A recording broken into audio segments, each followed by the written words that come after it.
URT, who are we? This is the URT. You are the URT. Big up the URT. Smash the like for the URT, people. Smash the like for the URT. Big up everybody. Love a like. Welcome to United Real Therapy. Welcome back to the channel. Yeah. So the breaking today news is that Manchester United are expecting Michael Carrick to get top 4 without any signings. Also, extra time it is. We're watching it. Nigeria and Morocco. Can't separate them. And it's the next 15 minutes now. And then most likely it'll go penalties. If nobody scores in the next 15 minutes, then it'll probably go to penalties. Big up to every one of you, though. Please smash the like when you're waiting. Subscribe to the channel if you're not already subscribed. And yeah, that's what we're talking about. We're talking about the direction of Manchester United and what Wilcox, Barada, and Jim the Rat, Ineos, what they all expect from Michael Carrick and his coaching staff. They expect them to basically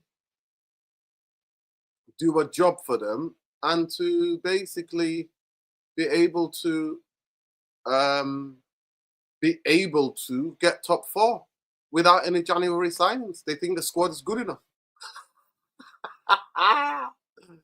You can't make this. Honestly, you can't make this up. You cannot make this up. Honestly. Cannot make this up. But this is where we're at. This is where Manchester United are, people. This is what we are.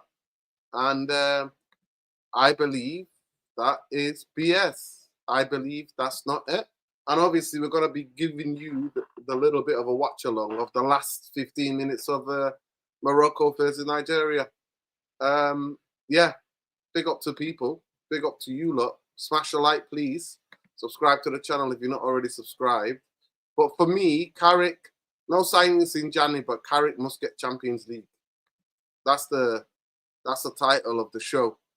And yeah, it's crazy. It's absolutely crazy. I think it's ludicrous. I think it's so laughable. Just letting the people know on X that we're live right now. URT Army, we are live now with the latest news from the comedy club. That's what it is. It's comedy, isn't it? Comedy club. Manchester United. Manchester United. That's what it is there. Manchester United. That's who we are, people. We are Manchester United. Yeah. Laughable. Laughable, people. Laughable. Yeah.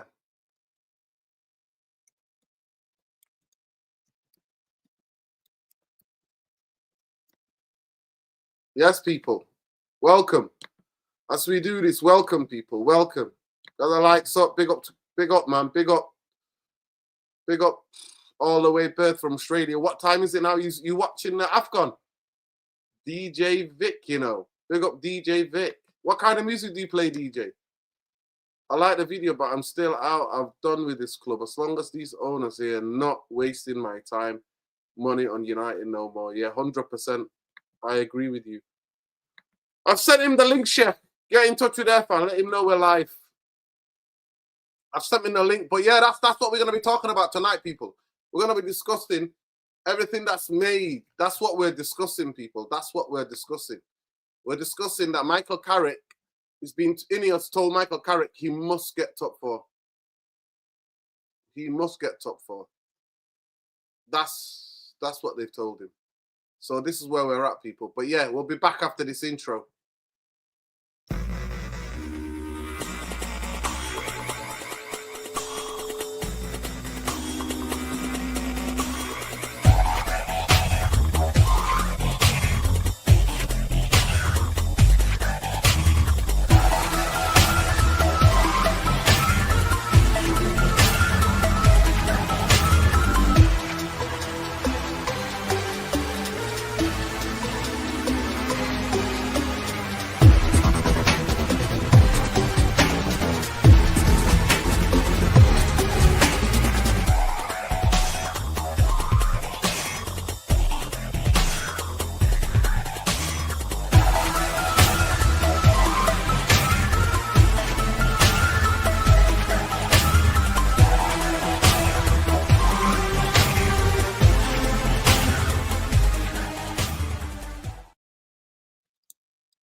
Yeah, big up people. Welcome to United Real Therapy. Welcome back to the channel. Yeah, we got a show for you tonight. I want to bring you the latest news. Whoa, what's going on? Whoa, what is that noise? What is that noise, people? Can you hear that noise, people? That was a weird noise. Really bad noise, people. I don't know what happened there. Bear with me. Whoa, what's happening? The sound. Whoa, we're under attack, people. We're under attack. 1 2 1 2 1 2 1 2 1 2 1 2. Can you hear me all right now? Bloody hell. Can you hear me? We're under attack, people. The sound went a bit crazy. Don't know what happened there. The sound went crazy, people. Can you hear me?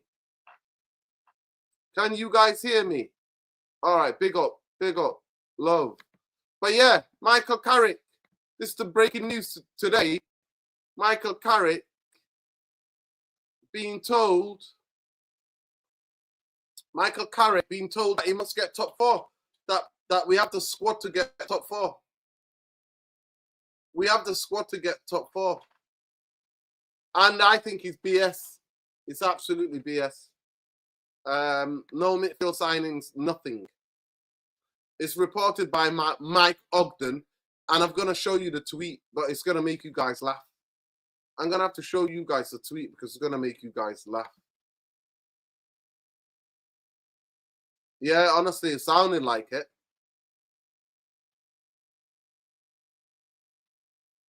Yeah, 100%. But they don't care if they win anything. It's about us who talk about trophies. They don't care if they win anything.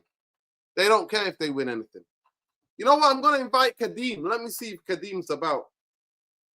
Kadeem said to me that Kadeem starts doing a lot of research about the Glazers. I've got to give it him. And he told me, Kadeem said to me that the Glazers have to basically fix up the stadium of the American football team. They've got to like sort it out. They've got to fix the stadium up. And that's what he said to me. So it's going to be very, very interesting to know. But let me see where Kadeem is. Bear with me. Man like Kadeem, you know.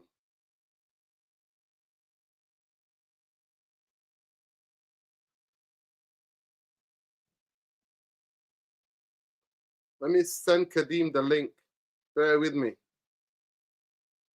Bear with me, FC. Here we go. Listen, this is going penalties, people.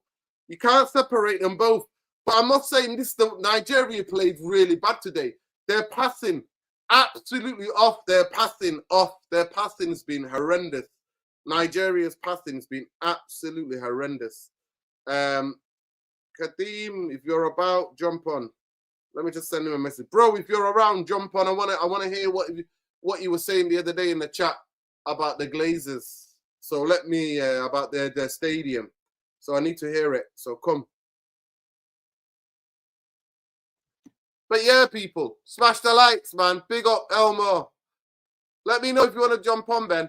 Big up URT. I can't jump on. Sadly, this Ineos propaganda is fucking laughable. There we go. You're 100%. Big up, Ben. Nothing but love. But yeah, this is going to penalties, this game, people. It looks like it's going to penalties. It looks like both teams have accepted it's going to penalties. But that's where we're at. That is where we're at with Ineos. And this is where we're at.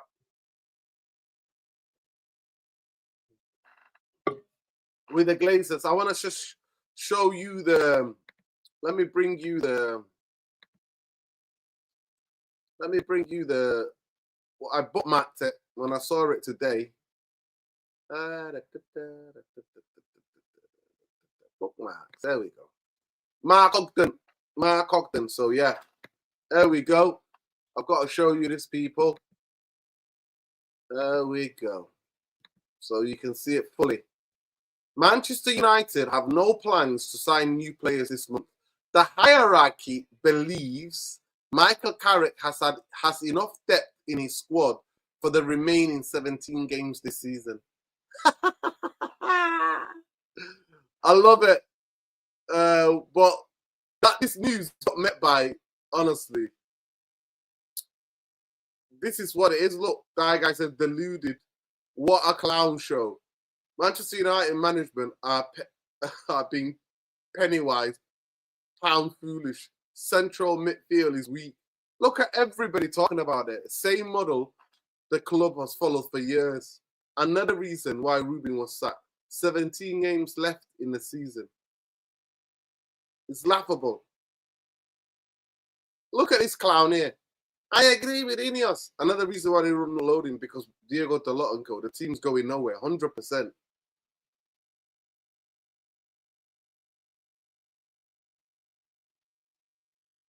No, but this is what this guy's argument is the funniest. I know we're all annoyed with this news, but let's be realistic. A new manager, no, a new first team coach will come with his own player profiles. No.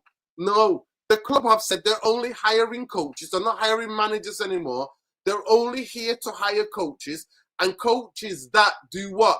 Coaches that have to make do with the players that the club have signed. So we're only going to make club signings. That's all we're going to do. Make club signings. That's what we're going to do. Club signings. That's what we're going to do. So that's what we're doing, people. Club signings. That's what we're doing. So they can't pick and choose, my friend. They cannot pick and choose. How you doing, Kadeem? Yes, brother, what you saying? You all right? I'm good. But listen, last night you made the chat and I couldn't find the chat. I thought I starred it, but I didn't star it.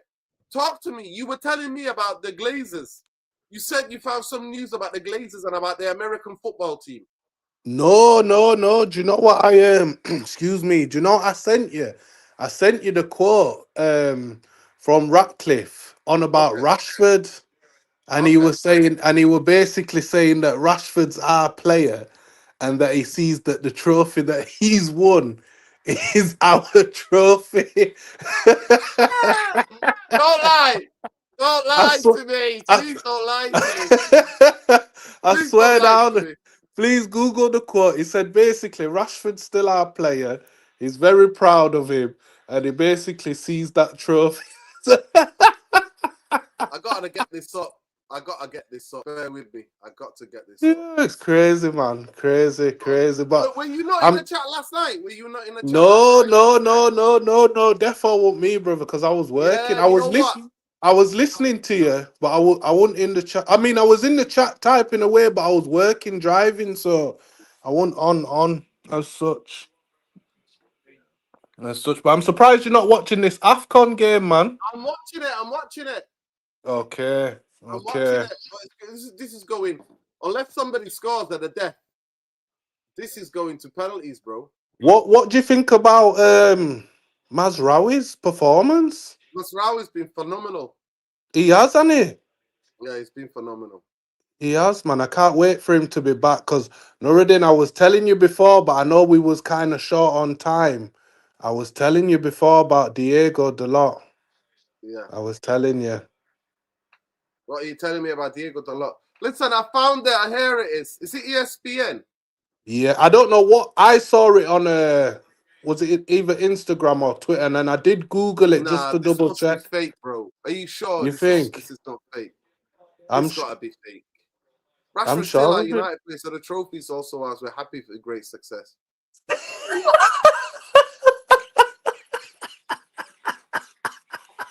Ah, this has got to be a fake, man. Listen, I've got to show this. Share this instead. I got to show this, people. Let me show this. I got to show this, people. Is this fake or is this real? Please let us know. Can anybody verify this? Rashford's still a Manchester United player, so that trophy is also ours. We are very happy. It's a great success. Is that true, people? Is that the truth? Please let me would know. would you Please, be can somebody do surprised? that?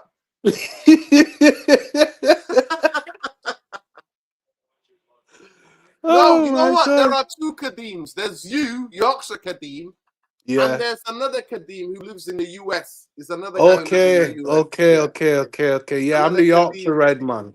I'm the Yeah, you're Yorkshire Yorkshire Red. Red. Yeah, you're Yorkshire Red. I'll be at the game on Saturday Saturday. anyway, Nuruddin. Yeah, Oh I'll be man, there, man. I'm not going, bro.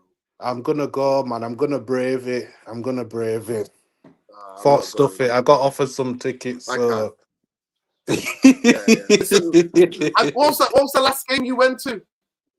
the last game that I went to was, hold on, let me recollect my memory. I wanna say West Ham.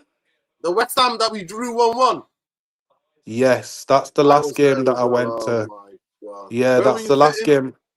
I was sat in the it's like that standing area in the corner. Okay. I don't know what stand it is. It's literally bang Oh, it's in the opposite. corner.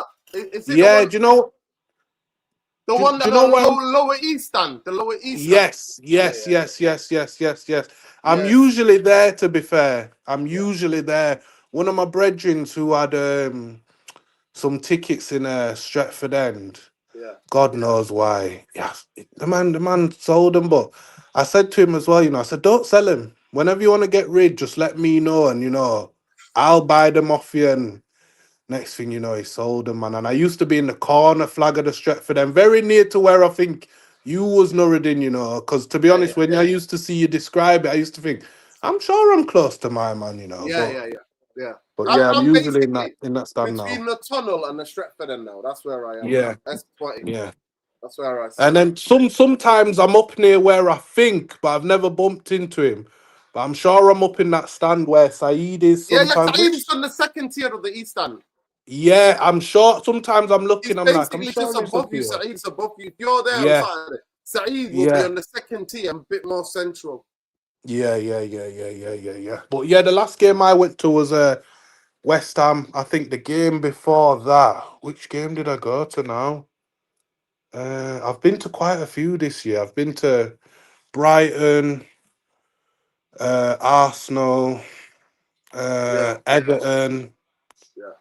I've been lucky this year, but again, team's been crap, haven't we? So don't know if you Lucky, want but to it's been call it crap though. lucky. What's the point? That's why Yeah, I'm not going because I'm like, I can't take another humiliation derby day. I'd rather just stay in my no. gaff, mate. I'd rather stay at home. I'm not Well, feeling well people either, don't so understand. It's a lot of money, man.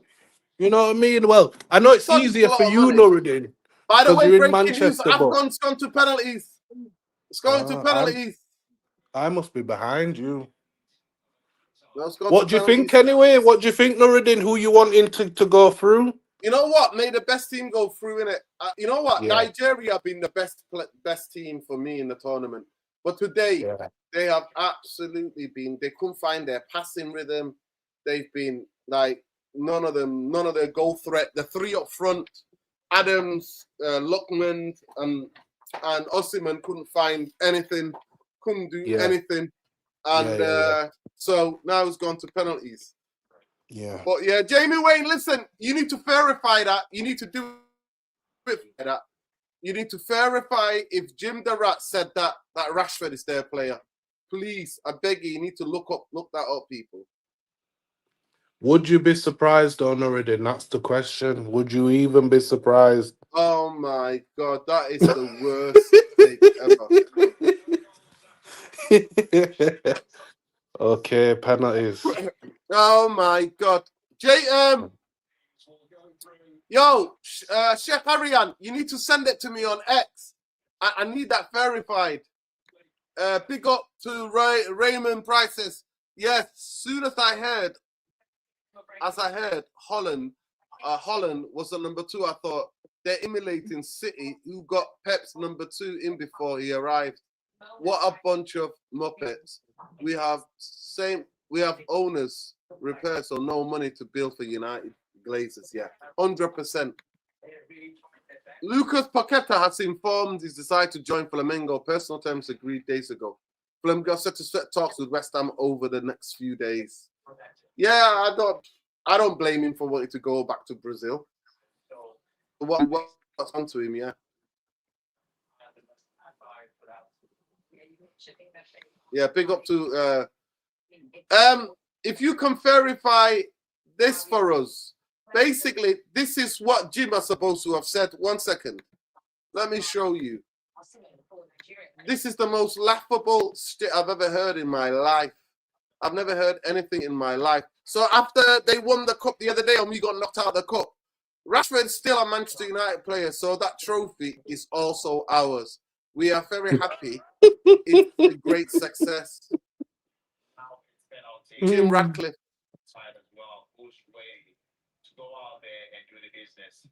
This is what we've got. This is it. This I need you to find this out if that's true. Hilarious, man. Hilarious. Now, Paqueta wants to go back to Brazil. He wants to play for Flamengo. Flamengo are like the biggest team in Brazil. He wants to play for them. But yeah, this is where we're at, people. This is the most laughable stuff I have ever seen in my life. Jim the Rat Glazer saying the Barcelona trophy is also ours. Rashford didn't even play the full game. He came up for the last 15 minutes. Oh my, it's just embarrassing. It's absolutely embarrassing. It is. It is.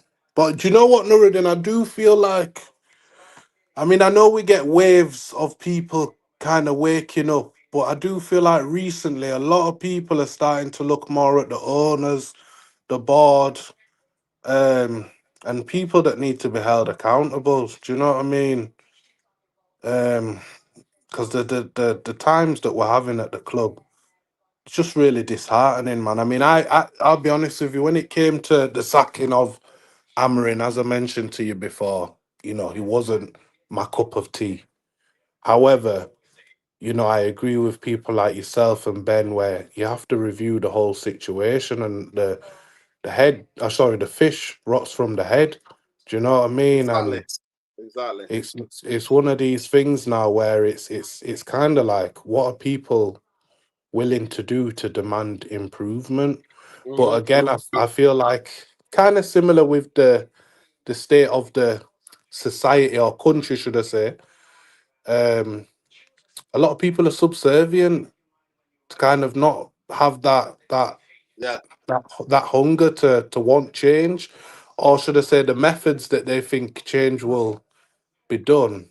You know, really and truly, you can run down the street, you know, cause a protest, but in the eyes of these people who are currently controlling the club, the only way it hits them is the pocket. And I do agree with you in regards to the relegation thing. I honestly thought, and I don't know if you recollect, if you go back on mine and your chat on Instagram, year before last, I said to you, we might go down. And I think you said, no, I don't think so. But we were very, very, very close Yeah, at the 15th end is of that. very close. Yeah, Yeah. very close. And on another season, Yeah, we could have if gone down, yeah. if the bottom three were not that bad, we would have been going down. Championship, mate. Yeah, yeah. And I probably would have loved it, me, because I'd have gone all over the country to watch United, you know what I mean? But yeah, it's really dark times, and I feel like a lot of people are not being fooled by the smoke and mirrors of Man United at the moment. 100%. 100%. Yo, it's going to penalties, people. It's going to penalties. Here it is. Morocco going first on the penalties. Let's do this. Let's do this penalty watch along together. Yeah, man. I'm rooting Ooh, for come on, get your Nigeria, me. predictions in. Is he going to score? Is the Moroccan going to score? They're going first. First penalty taker for Morocco. Referees speaking to both goalkeepers, and he's telling them, both of them, what he expects from them. They have to be on the line. One of the legs have to be on the line. Yeah, so that's it.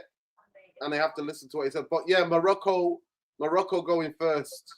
Nuruddin, I'm coming back 30 seconds, brother. 30 Cool. seconds. Love, Kadim. But yeah, is he gonna miss? Is it a miss or is it a miss? Are you watching it? Is anybody watching the AFCON penalty shootout? Morocco, Nigeria semi-final. There it is, one of the midfielders, Moroccan midfield players, number 24. 12 yards on the spot. He talks up, he walks up. Whoa, great penalty. Great penalty. 1-0 Morocco, great penalty. 1 out of 1. 1 out of 1. Fantastic penalty. Matt, we can't get Matt for the derby anyway. We can't get maths for the derby. It's too late now.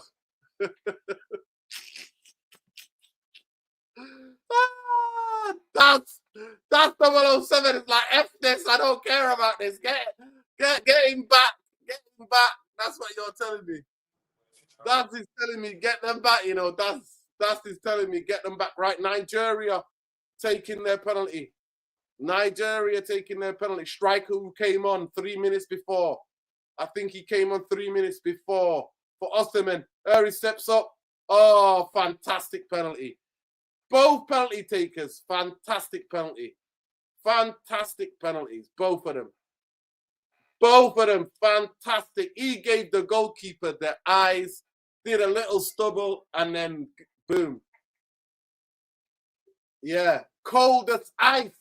Both penalty takers, cold as ice. This is Morroco to go now. Morroco to go now. The striker who came on earlier, number 7, I think it is. Yeah. Yeah, the Nigerian goalkeeper's doing a bit of kineology.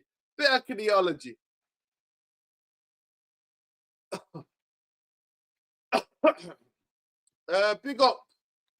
Let me start this. Shakari, I don't know what this is about, but let me just see this. Is he going to miss? Morocco number 7. Oh, he's missed. He's missed. Get up, you muppet. It's not over. Get up. He's missed the target. He's missed the whole target. All the big United accounts have backed United's broken campaign, all except for one. If you want to know which side the fence Muppeteers are, there's your answer. Muppeteer backs the football club. Yeah, of course. He backs the football club.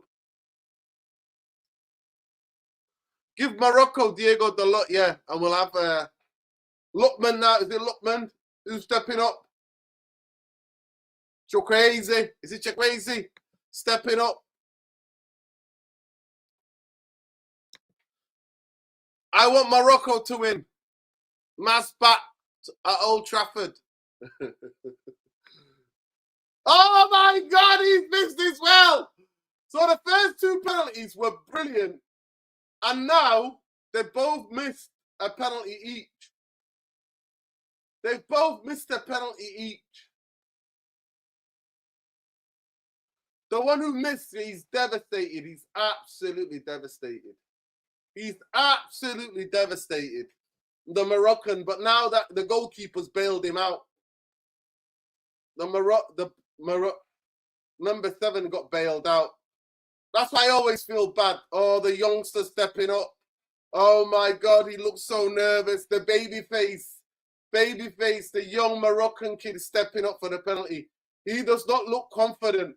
The body language is not, for me, it's just whack it hard as you can and down the middle. If I'm nervous, I'm running up to that ball. I'm going to smash it down the middle. Oh, what a penalty. What a penalty. What a penalty. Ben Seger, he scored. He looked hella nervous. The young lad looked hella nervous. We're still here, people. We're watching this. But great penalty, great pace. Great pace on that penalty. Great pace on that penalty. Great, fantastic pace in that penalty. Yeah, who's stepping up now for Nigeria? One of the substitutions, number 10, who came on. He's stepping up now, people. He's stepping up. He's stepping up now. Official Conor Gallagher joins Tottenham from Atletico Madrid. Deal worth 40 million. Yeah. Boy, oh boy. Terrible pen. What are you talking about? The one before? Big up. What the fuck was that second pen? I know. Second pen was terrible. Number 10 here. Oh, brilliant penalty. Brilliant penalty. It's still on penalty. It's still 2-2. It's 2-2. They both missed one each. Great penalty that sent the goalkeeper the wrong way.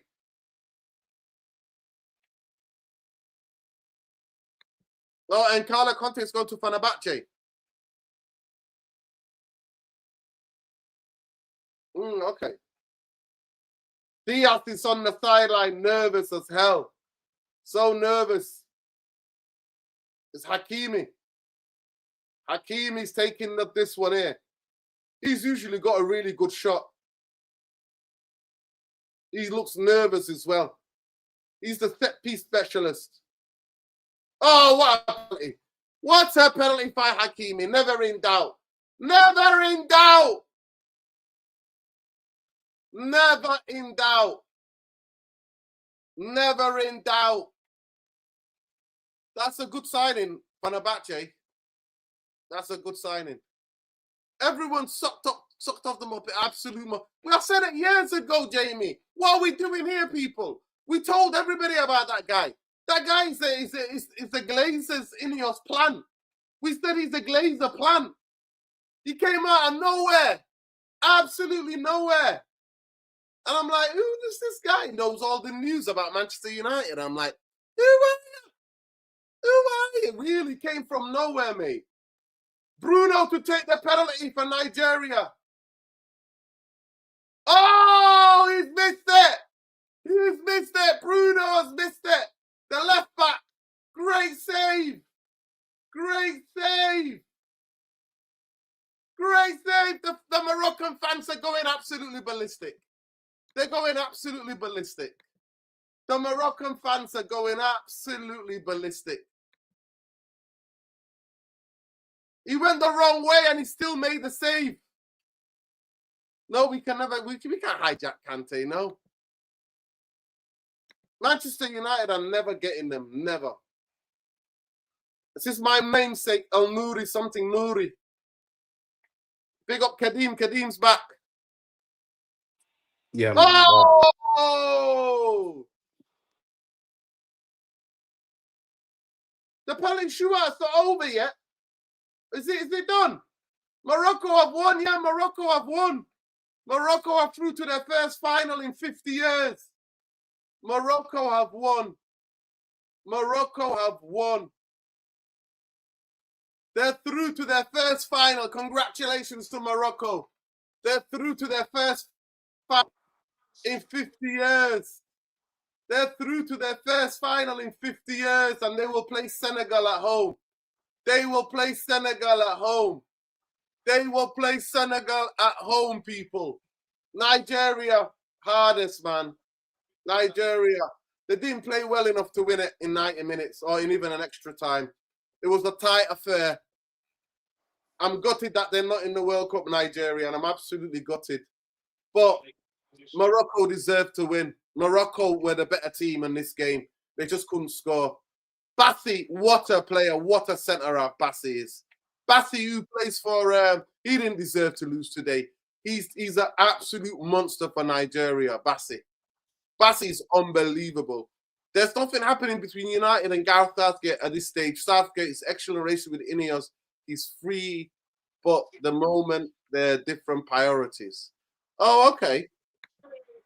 Michael Carrick will work with a squad inherited as head coach, the club having no plans to make signings during the transfer window. Sources have said United are aware of what? Are aware of the need to bolster the midfield options, but with none of their leading targets available this month, Wharton, Anderson, Belabor, the club will not make a short-term signing, plug the gap. This tells you what kind of a football club we are. Yeah, big up to Sheikh Harian. Big up to Sheikh Harian. Big up to Sheikh Harian. Big up to Sheikh Harian. Big up to Sheikh Harian. Big up to Sheikh Harian for all of the things here. Congratulations to Morocco. Feel bad for Nigeria. They didn't play well enough. But Bassi was incredible. Bassi needs to get up and move to the top 14. I'm telling you. He needs to get a move to a top 14. Bassi is a brilliant player. Who does he play for, Nuruddin? He plays for Fulham. Oh, yeah. Bassi, yeah, he's an amazing centre-half. Yeah. Is this the same gent that got the yellow card that would have been banned for the final? Is he the guy you're on about? No. It's the another guy. That was Senegal game, I think. No, that was today. Is it the guy with the dreads?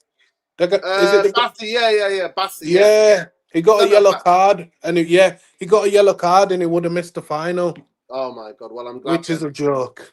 Yeah, it's a joke. Yeah. Yeah. That ruling in cup competitions is an Yeah, absolute man. joke.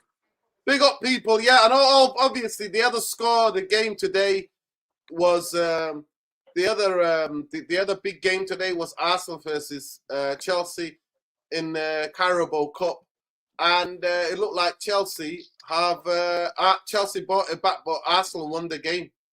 Arsenal have won the game 3-2. Chelsea were 2-1 up. Then so they were 2-0 up. Yeah, 1-0 up, 2-0 up. Chelsea made it 2-1. Then Arsenal made it 3-2. Sorry, 3-1. And then Chelsea brought it back to 3-2. Both goals for Chelsea scored by Garnacho. Played really well, I thought. But you know that Estabal? Is it Estabal, that Brazilian kid for Chelsea? What a player he is. Yeah, Oh he's my wicked. goodness. What a He's player. wicked. He tore, you know what? Timber is a really good defender. He's a really good one-on-one defender. But he tore him apart today. He tore him apart. He absolutely tore him apart. But yeah, the breaking news is that Morocco are through to Sunday's final against Senegal. Senegal versus Morocco. Morocco are through to their first win. They could win their first AFCON since the 1970, 50 years. Yeah, Bassi, I take Bassi, honestly. Yeah, I would take Bassi at United, 100%. I would sign him. In this today, in this game, he was an absolute monster. He was superb, he was brilliant. But yeah, let's talk about Manchester United. So, talk to me, Kadim. Let's get it. Big up to Shaq Arian for all the quotes tonight. Appreciate you. Let me just get it for you. Let me get this for you. Let me bring this for you. Here we go. Kadim, here we go. Michael Carrick will work with a squad he has inherited as head coach, with the club having no plans to make new signings during the transfer window. Sources have said United are aware of the need to bolster the midfield options, but with none of their leading targets available this month, Wharton, Anderson, and Baleba, the club will not make short-term signings to plug the gaps. First of all, we're not getting Wharton and we're not getting Anderson. The only midfielder we'll get is Baleba because nobody else wants him. But Wharton and Anderson are not going to choose Manchester United over Man City, and they're not going to choose Liverpool over Manchester City or Arsenal. They're not going to choose any of those big clubs over Manchester United. We're not a football club. We're a Branchester. So the first question to you, Kadim, is that please explain to me, how is Michael Carrick getting top four with his current squad? I think it's almost impossible. And the reason I say that is because we have had so many chances this season with this current squad to go into top four, and it's just not been possible. I don't think it's been because of a lack of effort. I just think the squad's not good enough. There's been about 5 or 6 games where the teams, even that we've faced, have kind of gone into the games fairly confident, thinking, you know what, I just want to be in the mix. I know we might not win anything, but it's just nice to be up there and just to be in the mix.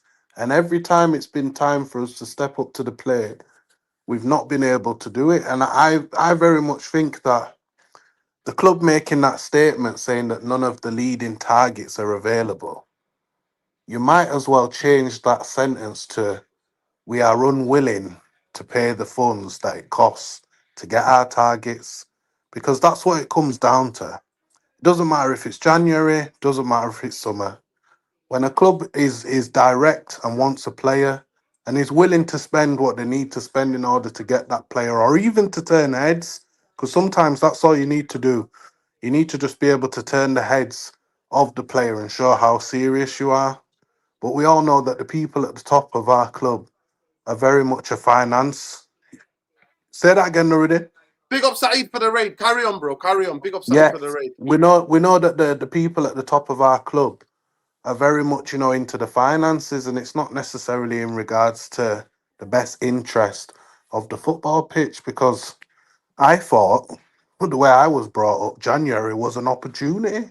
That time period there was an opportunity for you to go and either leapfrog or get ahead of people or take the advantage that you were given to get your targets. There's been so many quality players back throughout history that we've signed in the January window, but to use the excuse that none of the targets are available, it basically means we are not willing to spend the money just yet. And it's a shame. I feel like I would have liked Carrick or whoever did step in place to kind of make that part of their terms in regards to them coming in, at this time that they weren't willing to really take the position without confirmation or guarantees of getting some midfielders. But then again, you think back to the old manager and he was probably told certain guarantees that didn't come to fruition. So it just shows that the people above, they may even promise to you and make gentlemen's agreements, but really and truly, can you trust these people? Can you trust their word? But for the top four expectations, Nuruddin, I think it's just smoke and mirrors. For anybody who thinks it's an option or even a reality of us getting top four, we need to look at what we've been able to do this season so far. And not at one point have we one looked good enough as a football team to get into the mix of being in top four. And we all know anybody who watches our team, we all know what's missing. We've needed midfielders. We've needed kind of just generals, man, bosses. I've I've fought for, kind of back to Scholes, Carrick, Keane days, Pogba, Matic. We've never really had bullying, strong, good on the ball, quality midfielders. And if we've had one, we've lacked the other. Always. We've never supported, say, for example, the time period that we had Pogba, he really had a slow and aging Matic. Um, After Matic, we had Fred and McTominay, which really and truly, neither of them were number sixes. Fred was a number 10 deep down. And McTominay also again was a number 10, which was seen at Napoli. And it's really just it's telling when we're supposed to be the biggest team in England, but we literally have one of the poorest, if not the poorest midfield in the country, and it's sad, man. It's sad. But top four, I'm not even thinking about it, Nuruddin. It's just paper talk, smoke and mirrors to just kind of fool people and get people away from the fact that we need signings in January. People who are kind of expecting top four, in my eyes, don't get your hopes up because it's not going to happen. We've had the They said opportunity Champions League. They're to do saying it. top four, top five. They're basically meaning Champions League. That's what they mean. It's not Pe- happening. Well, pe- who's going to drop out of that for us to get in it realistically? it's crazy. It's crazy. Listen, people, I put the poll on. Can Carrick get top four? Big up Saeed. Appreciate Saeed for the raid. People, let's get to 250 likes. Let's do it. Let's see if you can do it. We're not even 100 likes yet. Let's get to 100 likes. I've asked the question: can Carrick get Champions League without signings in midfield? At this moment in time, no. 84% of you have said no. It's not happening with at least 20 votes. So please get on the vote. Let me know what you think. Let's get to 100 likes straight away. Let's get to 200 likes ASAP. I just honestly, I don't know what they're smoking. That's what worries me. This idea as well, Kadeem. This second question I want to ask you. Basically, a lot of people are saying, "Oh, it's because we're not going to make any signings because we don't know who's going to be the manager." But the club have said they're only going to employ coaches from now on, and they're going to make signings. The signings they're going to make are the signings that they're going to make are signings that are for the club. So it don't matter what coach comes in. Coaches have to work with the players that they have at the football club. They're going to make club signings. Yeah, yeah. I think it's just excuses because at the end of the day, good footballers are good footballers. We need good Kadeem, it's footballers. Kadeem that's speaking. Kadeem. We need good footballers. So, as you mentioned, Nuruddin, regardless of the manager, good footballers are good footballers. We need to get more in. And it's just an excuse, in it? It's just an excuse to save the money. It's just another penny pinching exercise. That's all it is. All the smoke and mirrors about the new interim manager coming in is just an excuse for the demand of midfielders in January to just be pushed aside. That's all it is, really. But as I said, I feel like a lot of people, um, fortunately, are kind of, they're not being blinded by the smoke and mirrors anymore. There's too much has happened. Too much has happened where people are, you know, they're not, well, I won't say they're not having it because you'd expect people to kind of take action, but people are just not being fooled as easily as they were before, and they're not being as gullible in regards to what's being said by the club. I was really disheartened, but when I was watching your show yesterday, Nuruddin, to find out that Jonathan Woodgate was part of Carrick's backroom staff. And I just kind of looked at the credentials of the team, and in all honesty, it's like a championship level backroom staff anyway. So you never know; they might take us down, and you might get your wish this season. But yeah, forget January signings. It's just smoke and mirrors, and the top four thing. No, I would just be very happy to see good football. Whether I get the opportunity to see good football, I very much doubt that. But that's all I want to see. I want to just put the TV on or go to the games and just see good football. But it's hard, man. It's very disheartening, and I can imagine as well for the players, kind of looking at things from their perspective.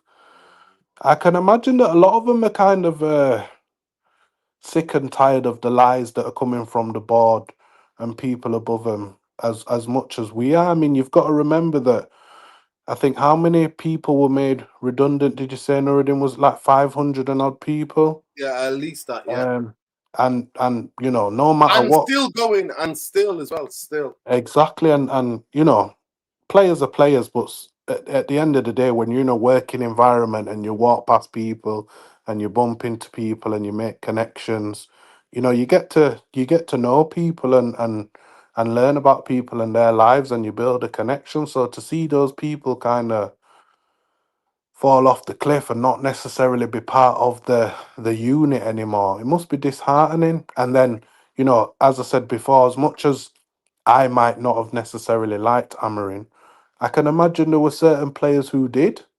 Um, and now they've just seen their guy basically get his head on the chopping board Yeah, only because, really and truly, not because of results, but only because, really and truly, he questioned the people who are leading him and wanted answers.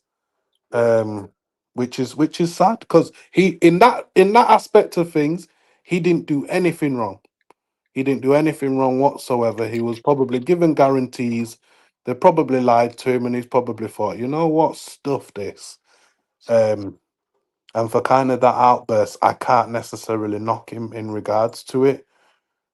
But I just imagine everything is in turmoil, and I don't see us having a kind of bounce back as we did with Ole Gunnar Solskjaer. And the only reason I don't see that happening is because of the quality of the team currently.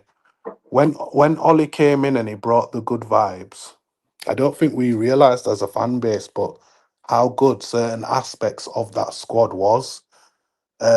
You had Martial, who was kind of just before he was starting to be, well, to be fair, he was always injured, but Martial was always a prospect. And if you got him in form without injuries, he was on fire. You had Pogba, who you can potentially always argue and is a hot debate, but for me personally, one of the best midfielders we've had at the club. Um, you had he who shall not be named, who had crazy times, but he was clapping in goals left, right, and centre. yeah. You had Rashford as well, who was kind of on fire. And you even had, you had Lingard who was on fire for a period of time. Like the Mandem FC was on fire. I call that squad there was Mandem FC, and we was we was on fire at that moment. And I really don't see the quality of footballer to be able to do that this time. I think we've got a lot of good players. I think we've got quite a lot of good players. I do like players like the keeper. I think the keeper's been an excellent signing. Mhm. As much as he's been shaky this season, Yeah.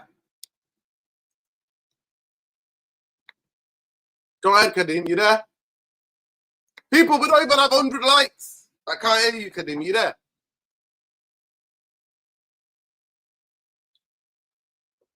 People, we don't even have 100 likes, people. I don't know what's going on with the mods, but please smash a like on the video.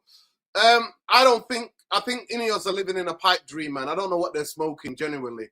I genuinely do not know what they're smoking. And they expect Carrick to go and get Champions League. Now, people are saying that if Villa win the Europa League, Champions League could be 6. I don't think Manchester United are the 6th best team in the country. We've not been in the top 4, top 5. We've not been in the top 4 this season. We've not. We've huffed and puffed.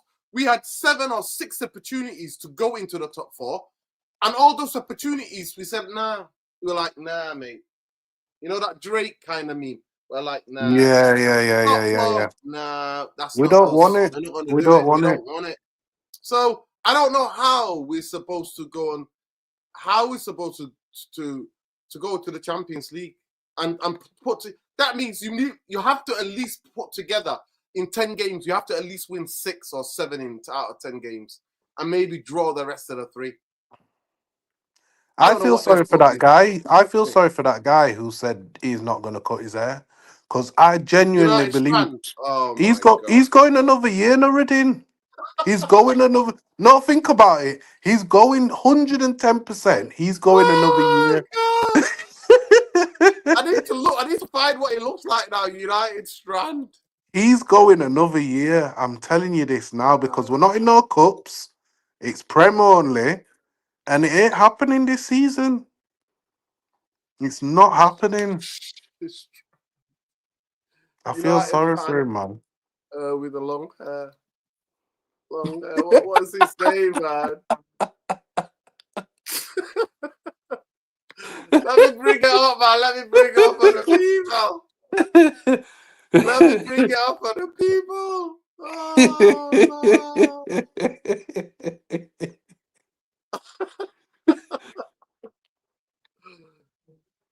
I Let me feel bring sorry it for up him. for the people, man. His hair's that long now. It's unbelievable how long his hair is. I think he lives in Spain. At least my guy is balling out in the sunshine. That might be even worse, though, Nuruddin. You know what I mean? That might be even worse for him. He might need the cooling down of a nice trim. You know what I mean? And just get a nice fade, 2 on top. That hair might be doing him trouble, man, especially on a night when he's trying to sleep. He needs Yeah. that trim, man. I feel sorry for him. But it's embarrassing, even that is just an embarrassment, you know what I mean, towards the club. They're gonna have to sponsor him for his haircut if they ever do it. Let me bring him up on here. Let me bring you up. Let me bring him on here to show the people.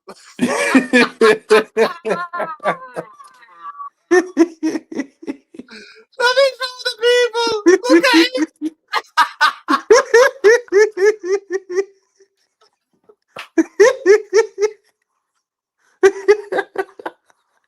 Day 490. He's on, what is he on? Let me just see. Day 466.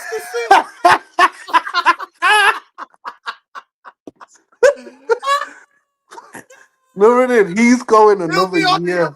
Honestly, he'll be on. He'll be on day 4 to day 4,000. That's it, guys.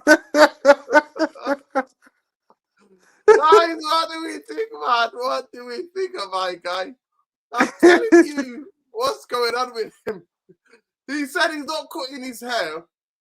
He said he wants Manchester United to win 5 games in a row in all competition. Can you imagine? In all competition, 5 games in a row. That's not a hard challenge to set. I bet he never thought it would go on this long. No, it's not a wig. That's his hair. That's his hair. That's not, honestly, that's his hair. That's what it looks like. That's his hair, man. We're not taking the piss. That is his hair. He, on a serious note, I see that post say depression. He might have to claim compensation from Man United, you know, because they're taking the mick. He needs to just keep his mental health up, you know, not let this get him down. This is what the guy is going to look at it. He's had to put a band on it. Like, yeah. 400. Can you imagine? 460 days in a row. You know what? People should start taking bets on the day that it's going to be when he gets it cut. I'm saying somebody sent in this video that I can see.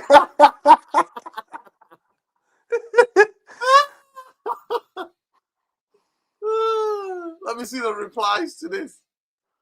You see you next season, bro.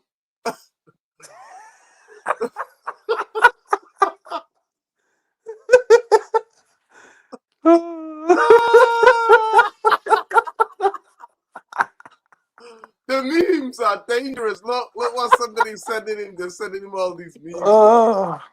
These people, man, honestly, the comments internet, on this here. The internet is undefeated. The internet is undefeated. Look, Michael Carrick. Somebody sent him a Michael Carrick. At first, I laughed when I saw your reels, but now I'm crying, mate, my dude. You'll never make it. And then somebody's optimistic. He said, everything starts with beating City. I don't want to imagine her on day 890. This is unbelievable, man. It's unbelievable. He thought it was just a funny little social media thing. It's gonna be 720. I'm telling you, it's crazy. It's 720. People. It's crazy. It's absolute. It looks like a bird to me. Yeah. Yeah, you cheeky son. Football spectrum. Cheeky bastard.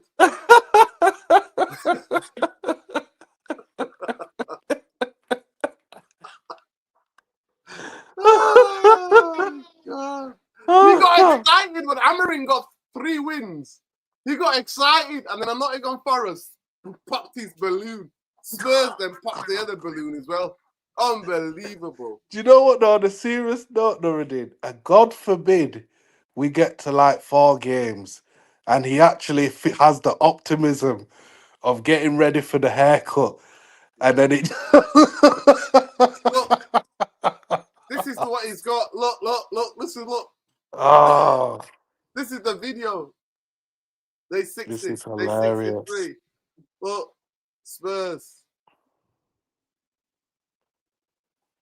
Hey, he needs to stop spending his money. He's spending too much money on them kits. Honestly, that's what I'm saying. At least he's always in the sunshine.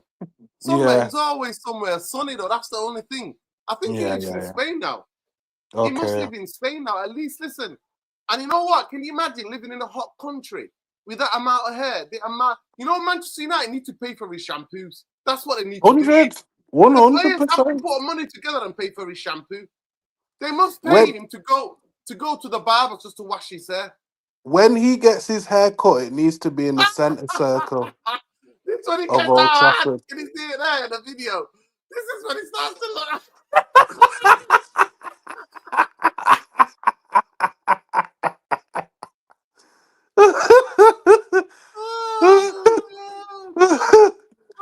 Wait for it, people. Wait for it. Wait till he gets to like a couple of hundred, and now he's doubled it. So watch this. Oh, funny. They won 25. They won 34. They won 40. They won 44. They won 48. They won 52. Day 55. Look, Yeah, it's yeah, getting yeah. messier This is now. it. This is when it starts to look, and then watching about 200, it looks mad. This is where it gets mad. This is where it gets out of order. Look at the shade. Look at the shade. Look at No, the shape of it now.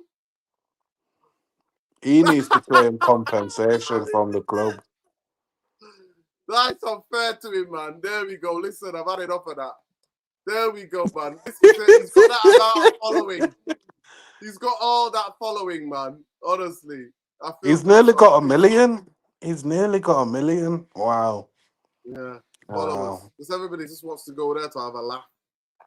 But On yeah, on this that is how on that embarrassing we are. But honestly, the players should pay for him to yeah. always go and get a wash at least. He should go to the barbers to get his hair washed. Nuruddin, on that fourth game, or should I say on the fifth game, God willing we get to it, they need to let him in the changing rooms at half time Of to course. let them know how important Important it that is to, I swear to God. he It's needs to break unbelievable. into the changing rooms He and let does. them know how important it is. Yeah, he does, Crazy. honestly. Honestly, he does. That is He hilarious. absolutely does, people. It's crazy. It's Oh God. absolutely crazy. But it's no laughing, man. I feel bad for him. You laugh when you see it because the hair keeps going like that and then lopsided a little bit, lopsided. You know what I mean? And I'm pissed off to all the cheeky sods telling me I need to borrow some of his hair. I don't need to. I don't want a hair that looks like that. Are you kidding me? I don't Oh want hair that God. looks like that, man. I don't want my hair to look like that. Let's see the poll. Let me see the poll here. 68% are saying no, Carrick's not getting a Champions League. 31% are saying yes. No, 31% thanks. of you are saying yes. And we're not even made it to 100 likes yet. We need to get to 150 likes at least. That's what we need, at least 150 likes. So let's do it quickly, people.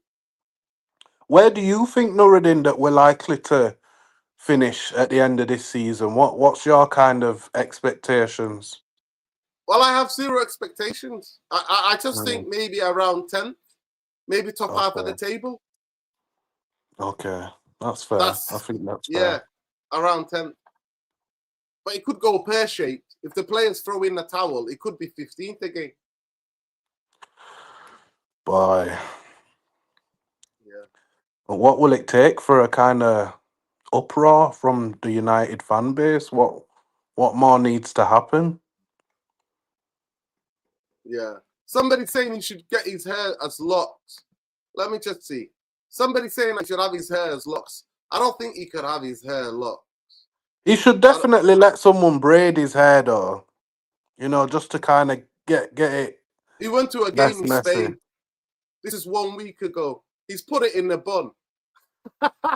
He's bummed it up. I think he's watching. I don't know what game he's at that, but he's watching a game. Yeah, he's watching a game. Real Madrid, is it Real Madrid or something like that? He's watching a game in Spain anyway. That looks like a Spanish. It looks like a Spanish. Yeah, it looks like a Spanish. He's in somewhere in Spain. Yeah, he's in Spain somewhere. But yeah, honestly, his hair looks like this. Look, this is what it looks like. Yeah, that's mad. Yeah, look at that.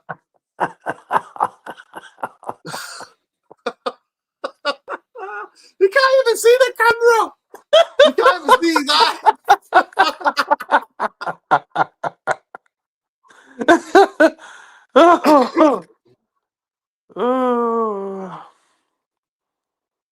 Oh gosh. Yeah, yeah. I'm telling you, he needs to claim Hey up, guys. compensation.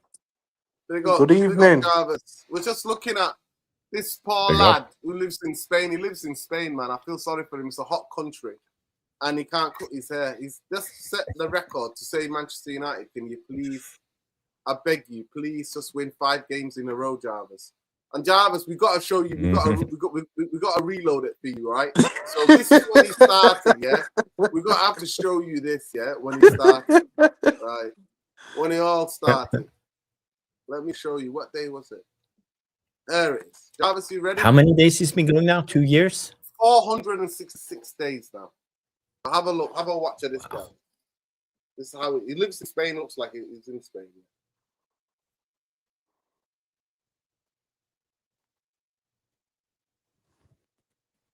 It's getting a bit there.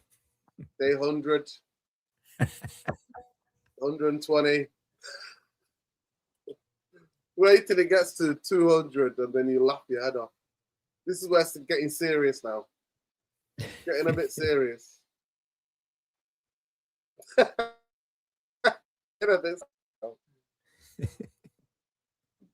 This is when it starts getting out of hand. Oh, God. When it gets to 300, Jarvis, it's all over.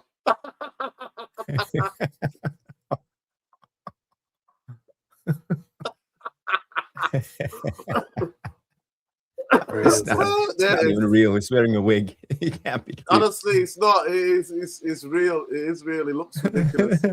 But yeah, we thought we wanted to share that with you, Jarvis. And the only other breaking news tonight is that Jarvis, and we got the poll going, and I'll go to you with the question. Big up, Sean, for joining us. I'll ask you. Ineos have apparently told Carrick and the players at Carrington this morning that their task is to get Champions League this season, and they're not going to make any further signings this season.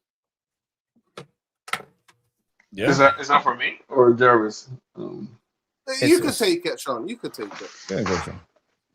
Well, I think for me, like I the way I do my own United fandom, right? As pissed off as I was about Amorim, I think enough time has passed that the slate has been wiped clean. So I'm back. I'm back to being optimistic or deluded or whatever. You still believe in the process?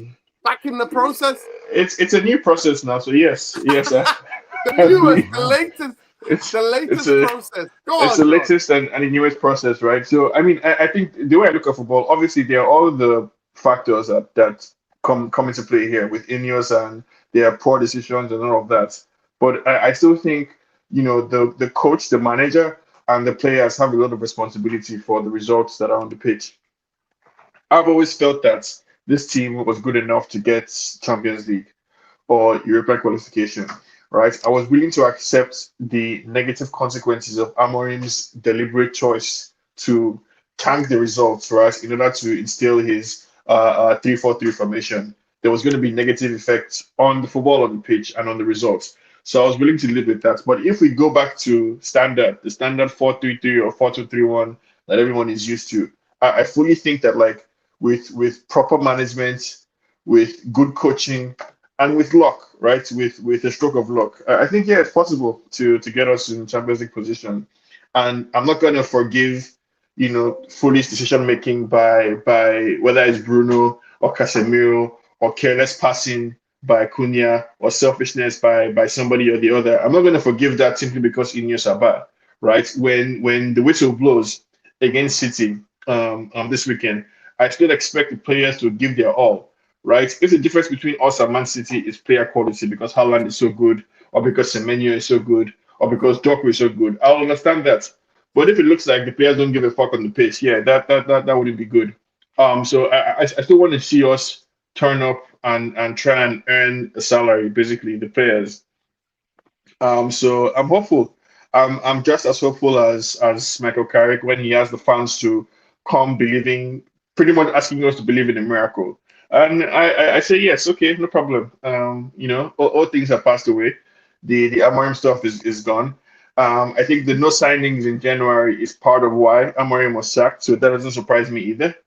And so I think Carrick has a good enough squad to not embarrass us and the club on Saturday against Man City. And, you know, we should, even if we lose, we should lose with pride. And that would be enough, I think, for me this weekend.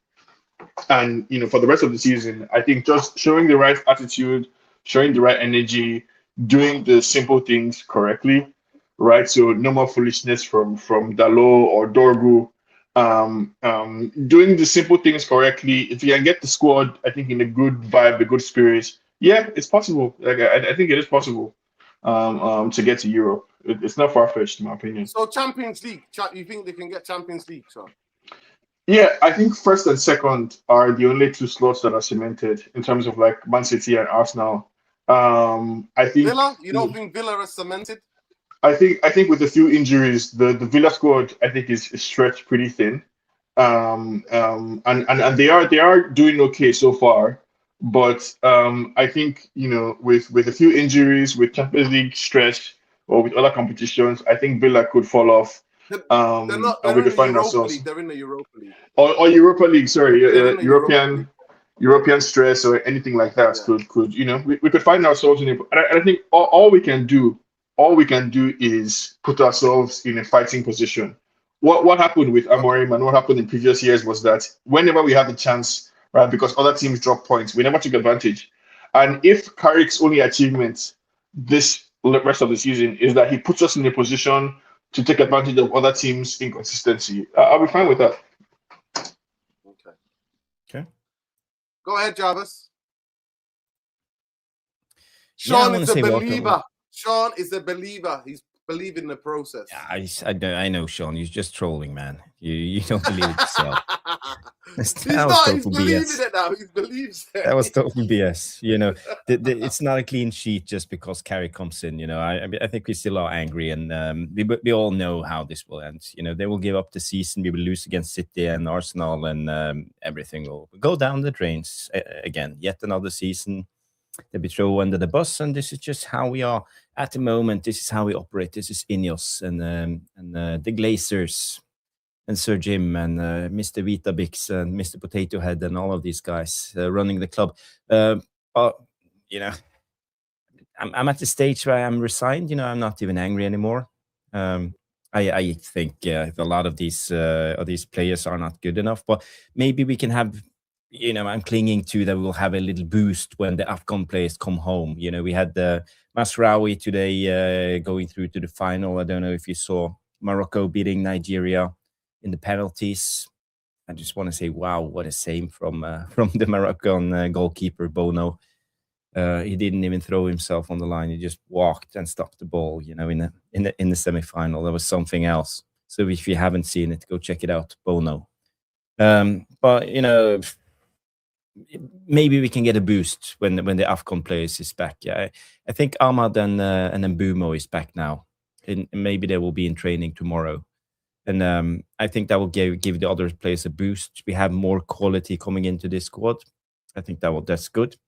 We have Manchester City coming up. I've been actually using the last couple of days, trying to wrap my mind around how to beat Manchester City, how to beat Pep Guardiola, and for the rest of the game, how are we going to set up? And I have a game plan. I'm working out the game plan, but I think we are. It's something like the blueprint of the FA Cup FA Cup final that we won under Ten Hag. It's not about the low block. It's not about the high press. It's just about a compact mid block and denying them space and just over flooding the central area. That's the only way I can see us beat this City team. For all of you, if you have watched Manchester City this season, they have evolved. Pep has done something different. He's trying something new right now. He plays out every time in the 4-1-4-1 formation. Back in the days when I used to play Championship Manager, the one in between the two fours is the support man. And I don't know what's his name now, what's his call, but it's just definitely a DM, defensive midfielder. And they always, and now when they start playing out from the back, they start with the flat back four. Okay, they stretch it out and they have the DM, so they always play out with 5 guys now. But that's just for a bait. They try to bait people in, and then they move up one winger, and suddenly they play with 3 number 10s, and the 3 number 10s constantly interchanging movement. So it will be tough. We will be dragged out of position. So the only way Carrick can beat this Manchester City team is by staying compact, mostly zonal marking, don't man mark, and don't get dragged out of position. Flood the central area, as many men as possible, and we just have to rely on them having the ball on the wide areas, crossing in, and just rely on players like Harry Maguire to just clear it out. And what do we do then? Are we going to be under constant pressure for 90 minutes? I'm not sure, but we have to be calm. We have to be composed when we finally have the ball. I don't know if you remember the FA Cup final when Amrabat had the ball, when Mainu had the ball. They took the ball. They didn't go forward. They went sideways and kept the ball. And that 2-3 seconds when they went sideways gave the rest of the players time to move forward, especially Rashford on the right-hand side. So we will see maybe this time Mbeumo playing the Rashford role, and hopefully we can win the ball, drag out to the left, and shift it over to Mbeumo, who's trying to run in behind, and maybe we can create something. That's the only solution I have found so far, trying to beat this Manchester City team. I don't know about you, Noradin, if you have had any thoughts about it yet.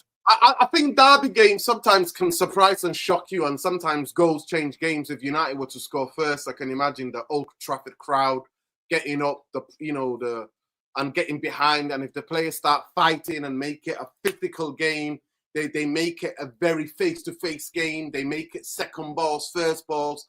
They make it a derby game, challenges flying in. That's the only way I think we could win. If we let City have the ball and settle on the ball, then it's all over. We can see goals. They will have the ball. We can't press them high because then they will play over us. No, but what I'm saying to you, I think, and if you don't press high, they won't play it long from the goalkeeper. Yeah, so there won't be any duels. That's the thing. Jarvis, that's the dilemma. But Jarvis is the biggest thing. We need to engage them in either the mid block. We need to play compact and engage them with physicality. That's what we have to do. We have to engage them with physicality. If we stand off play teams like we did with Brighton, City are way better than Brighton.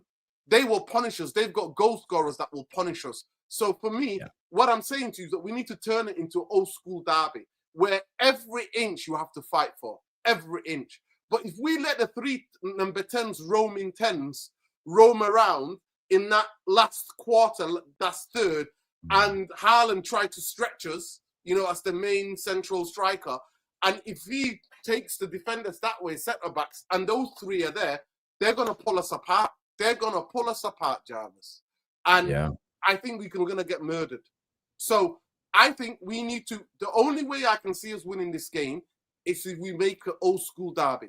We make it tight, face-to-face. We make it fighting for every ball. We get in their faces. Yellow cards, just get a fight. If it's a football game, we're going to get beaten. Yeah. Kadeem, but do you agree? Yeah. Go ahead, Jarvis. Sorry, Kadeem must be. No. I was just going to ask you a question, but when it comes to this Man United team, and who do you think will? Because what I see, the only solution for us to get out of this is players like. What happened? Everybody left. No, who will play the diagonal cross over to Mbeumo? That's just my main issue, because we don't. Mainu can't do that. Ugarte can't do it. Some people are saying that we have to play Bruno in the 10, in the 6, or the 8. No. Some people are saying that he might play. I mean, I don't know. I don't think Maguire can play in a 2 anymore. But some people are saying he might play Maguire and Evan as the 2 centre-backs, and then put Lisandro Martinez as the number 6 holding, with Casemiro and Kobe, and then Bruno as one of the 10s. And then on the other side, so Cunha will be on the bench. That's what some people are saying. And then it will be Mbeumo. Or he might play Bruno as a false 9 to start with and bring Sesko on later in the game. And play either side of Bruno, play Mbeumo and Ahmad, either side. So at least we've got pace to get out. I like that. Yeah. I Do you know like what I that. mean? Yeah. So play Bruno as the false 9 Yeah. in Burmo and Ahmad either side. So Ahmad, you play Martinez in the 6 and Martinez in Casemiro. the 6, Casemiro, Kobe, those 3, right? Or Ugarte instead of Casemiro, or Ugarte and Kobe. But some people are saying Casemiro, so at least he can get us out with a ball.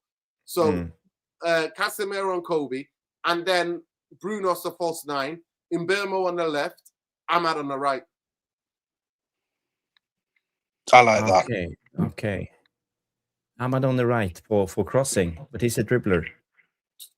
I mean, more central. I would go Mbeumo on the right and Ahmad on. No, yeah.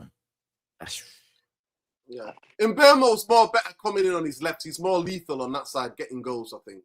You know, yeah, so Mbeumo on the left and Ahmad on the right. That's what you're Ahmad saying. on the right. But yeah, Ahmad more central, though. More central. You know, like Cunha, more drifting in. But at least he's got pace. He's got pace. But Cunha and Sesko to come on in the second half, that's what people are saying. I've been talking to people about how do we think, what shape we should do. But that's what people are saying. It's the only way to get something out of the game.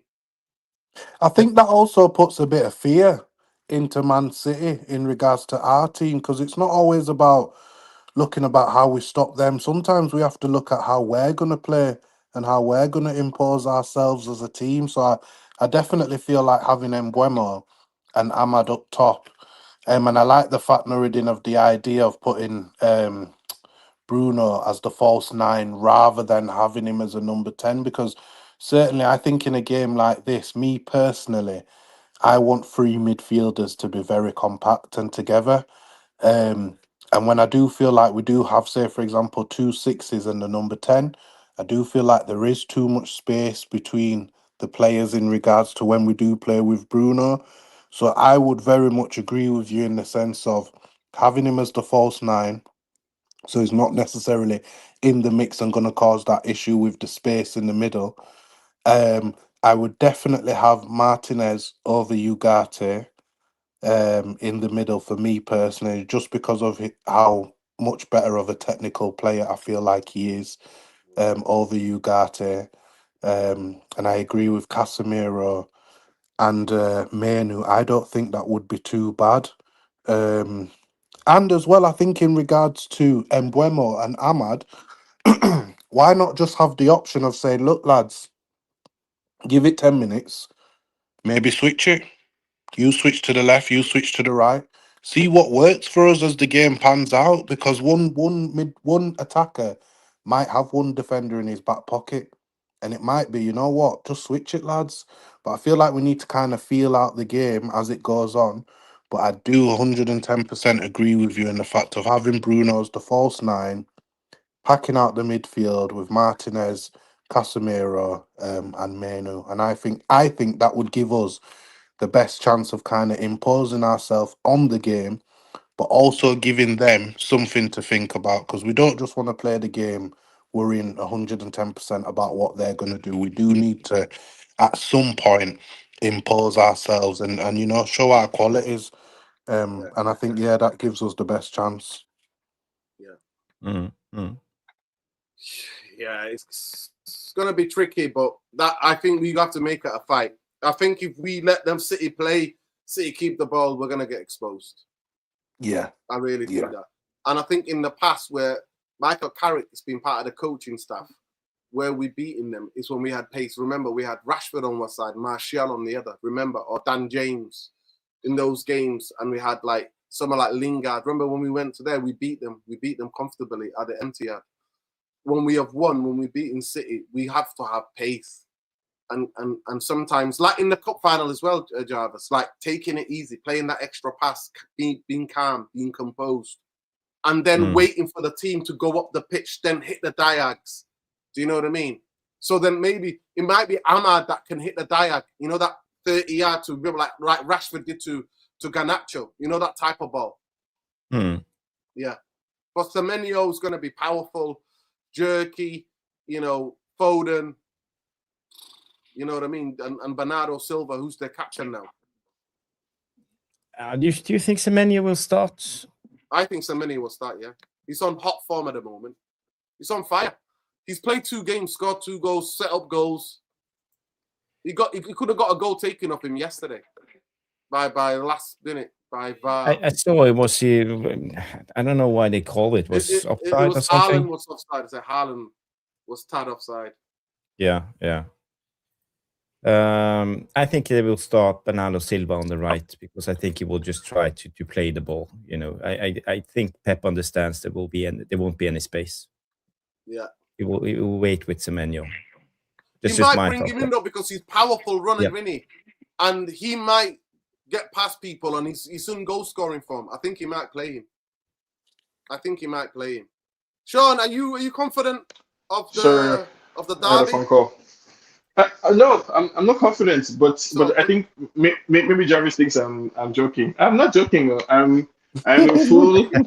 I'm a believer. Like there's no the way I look at football. Where's this confidence coming from, Sean? Because it's not confidence. You should have confidence in the current state. It's not confidence at all. There's no confidence here. It's the club that I grew up watching. Right, it was about vibes. We were in the theater of dreams. We scored last minute goals, and it did not make sense. There was no rhyme or reason. Whenever Chicharito came from the bench, he scored goals. There was some luck to it, right? So I mean, it's dreams. We're hoping on the prayer. What's that song that we always sing? I don't have any confidence whatsoever. All I believe, Bon Jovi. I'm living on a prayer and a dream, right?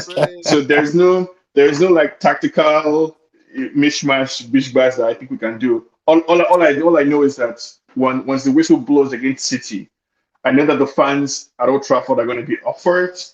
I know that if they see a good tackle here or there, the fans are going to get excited, and I think that feeling can carry us on. So I'm prepared for good vibes, like Carrick at the wheel, no substance behind it. Just get the ball to the flanks, cross for Sesko, try and nod. Defend with your life, you know. I'm not looking for anything sophisticated from the game on Saturday, and I don't think we would win. Personally, I don't see us winning. But I would just like the players to play with some pride or with some sort of identity, and that's what I want. By the way, Sean, unlucky Nigeria tonight. I watched it. They absolutely could not put passes together tonight. All of them.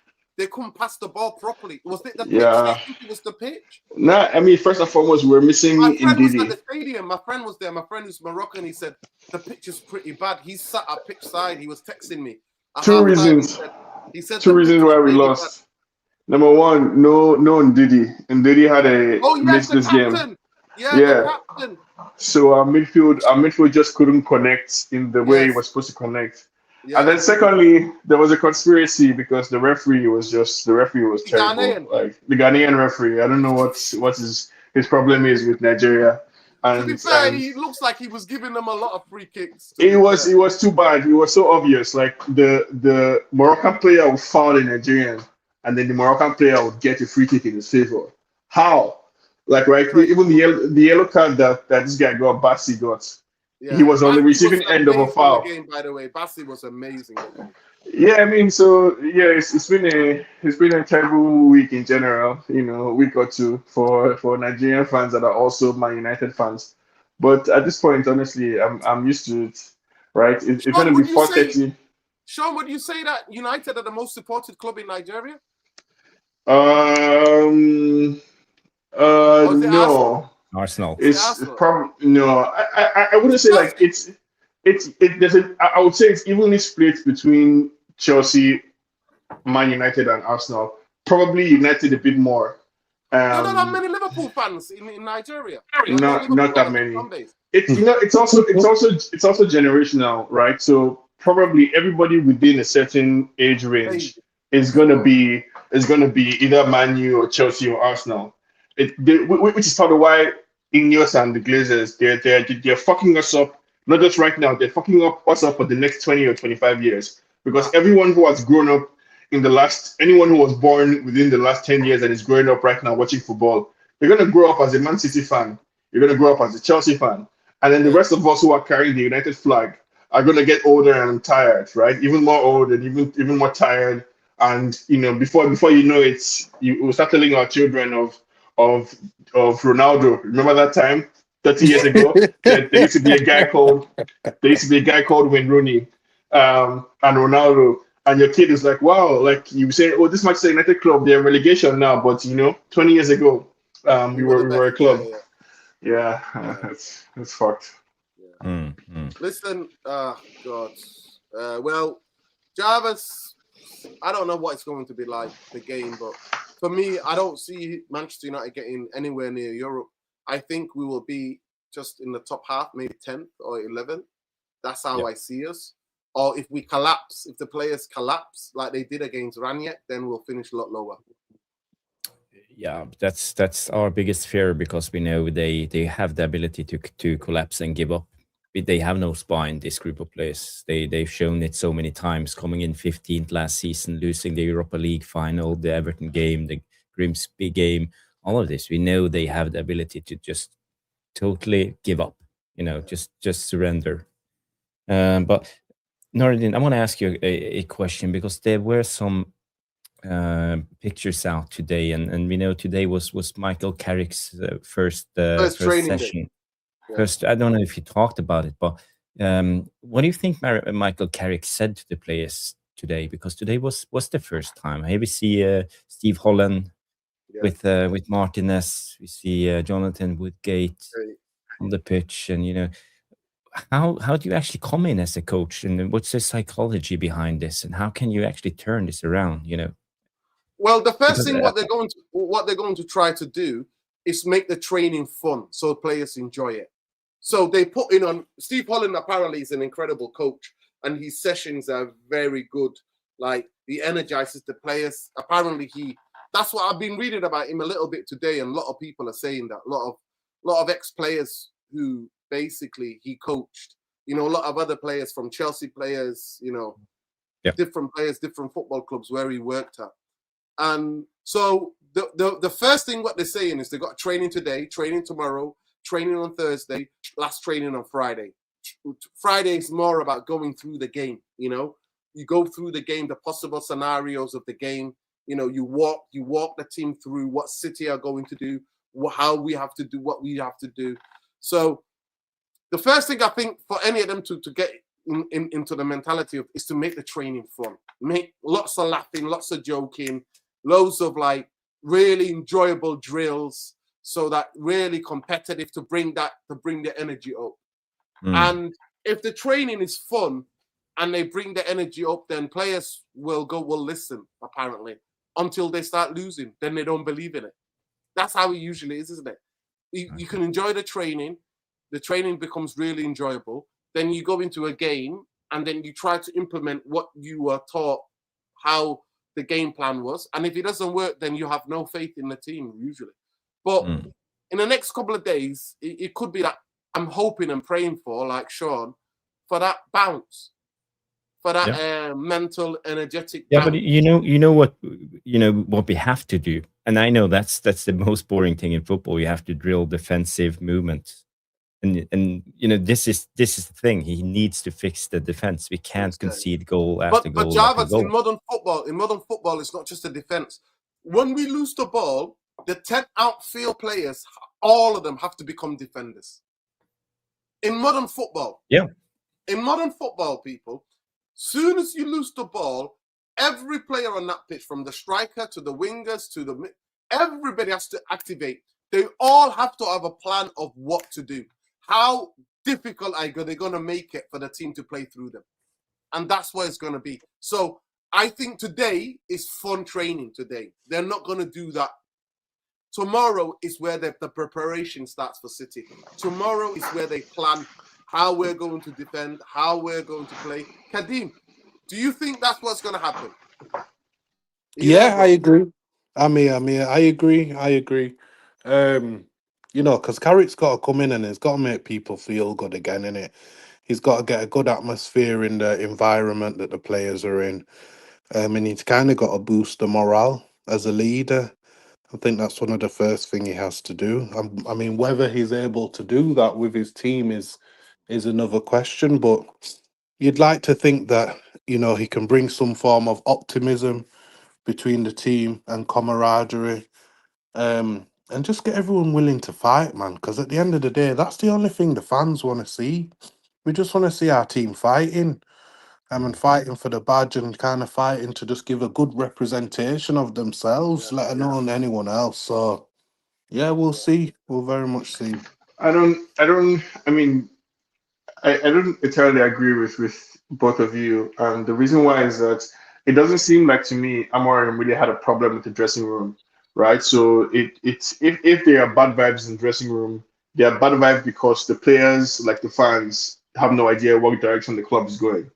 Unlike Mourinho, unlike Solskjaer, unlike even Ten Hag, where there were clearly a problem between the manager and the dressing room. I think in Amorim's case, that wasn't the situation, right? So the way I'm looking at Carrick, I think Carrick's biggest task, from my perspective, would be basically to earn the respect of the players, essentially. Like when they look at Carrick, do they see somebody whose instructions they give a damn about?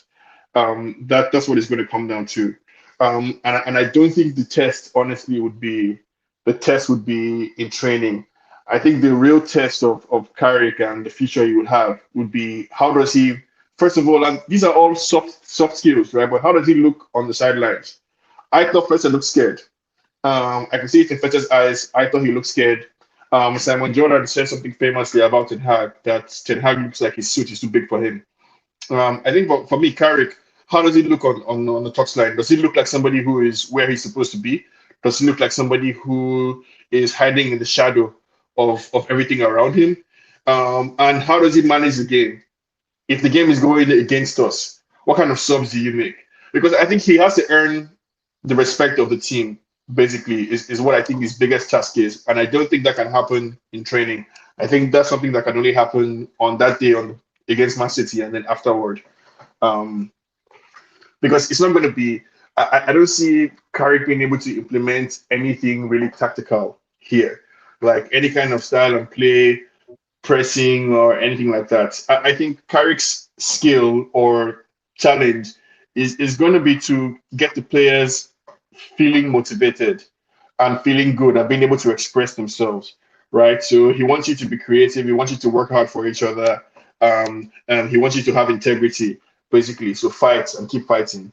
But that has to mean, Mr. Carrick, if you're watching Cunha play rubbish for 80 minutes or 70 minutes, don't leave him on the pitch till the end of the game just because his name is Matheus Cunha.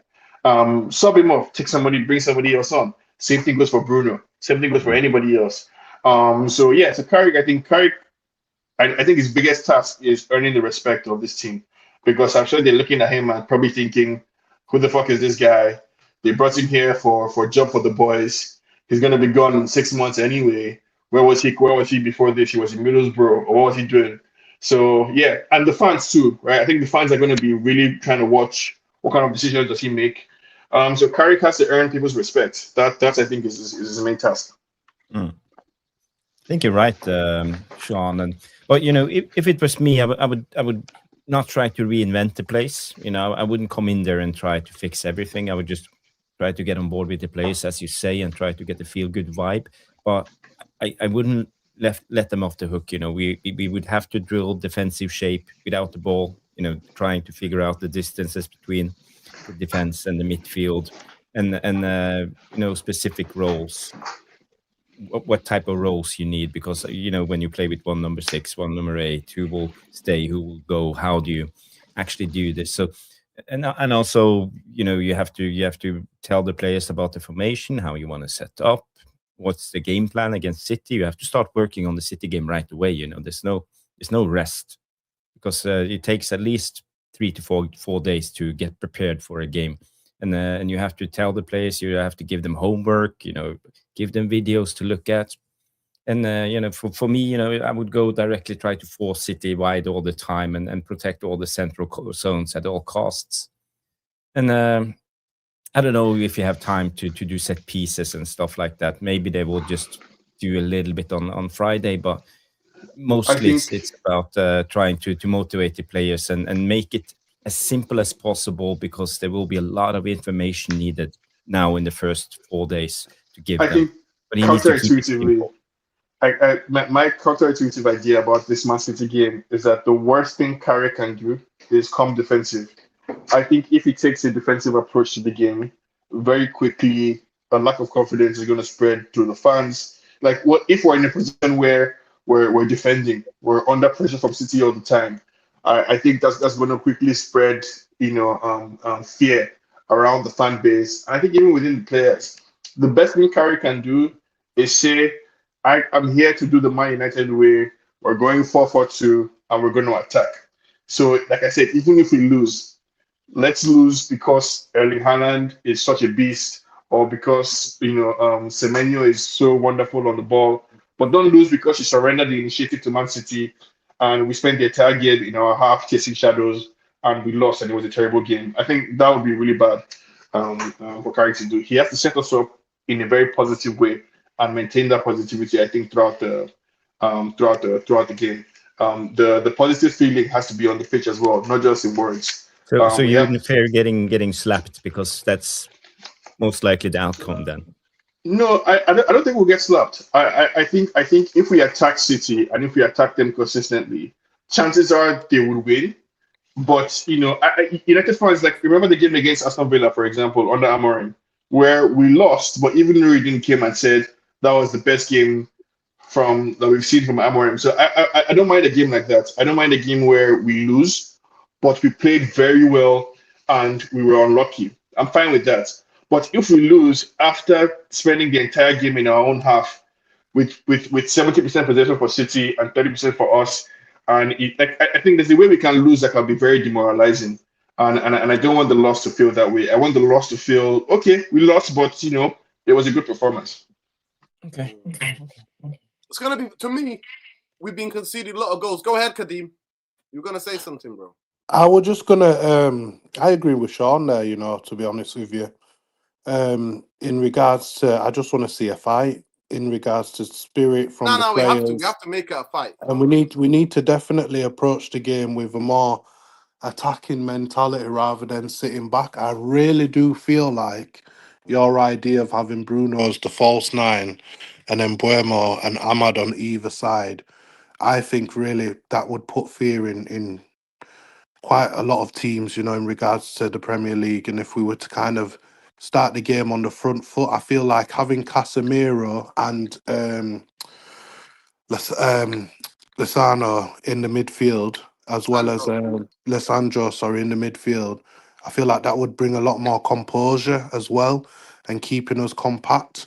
Whether you want to have Ugarte in there or Kobe is kind of your preference, but for me, it would be Kobe all day long. And I really feel like if we can start on the front foot and just cause pressure towards them, I agree with Sean. I think Carrick's success will be determined on the mentality and the approach that he gives the players, regardless of the results. I think it's more going to be about how we approach games and the mentality that the fans see from the players.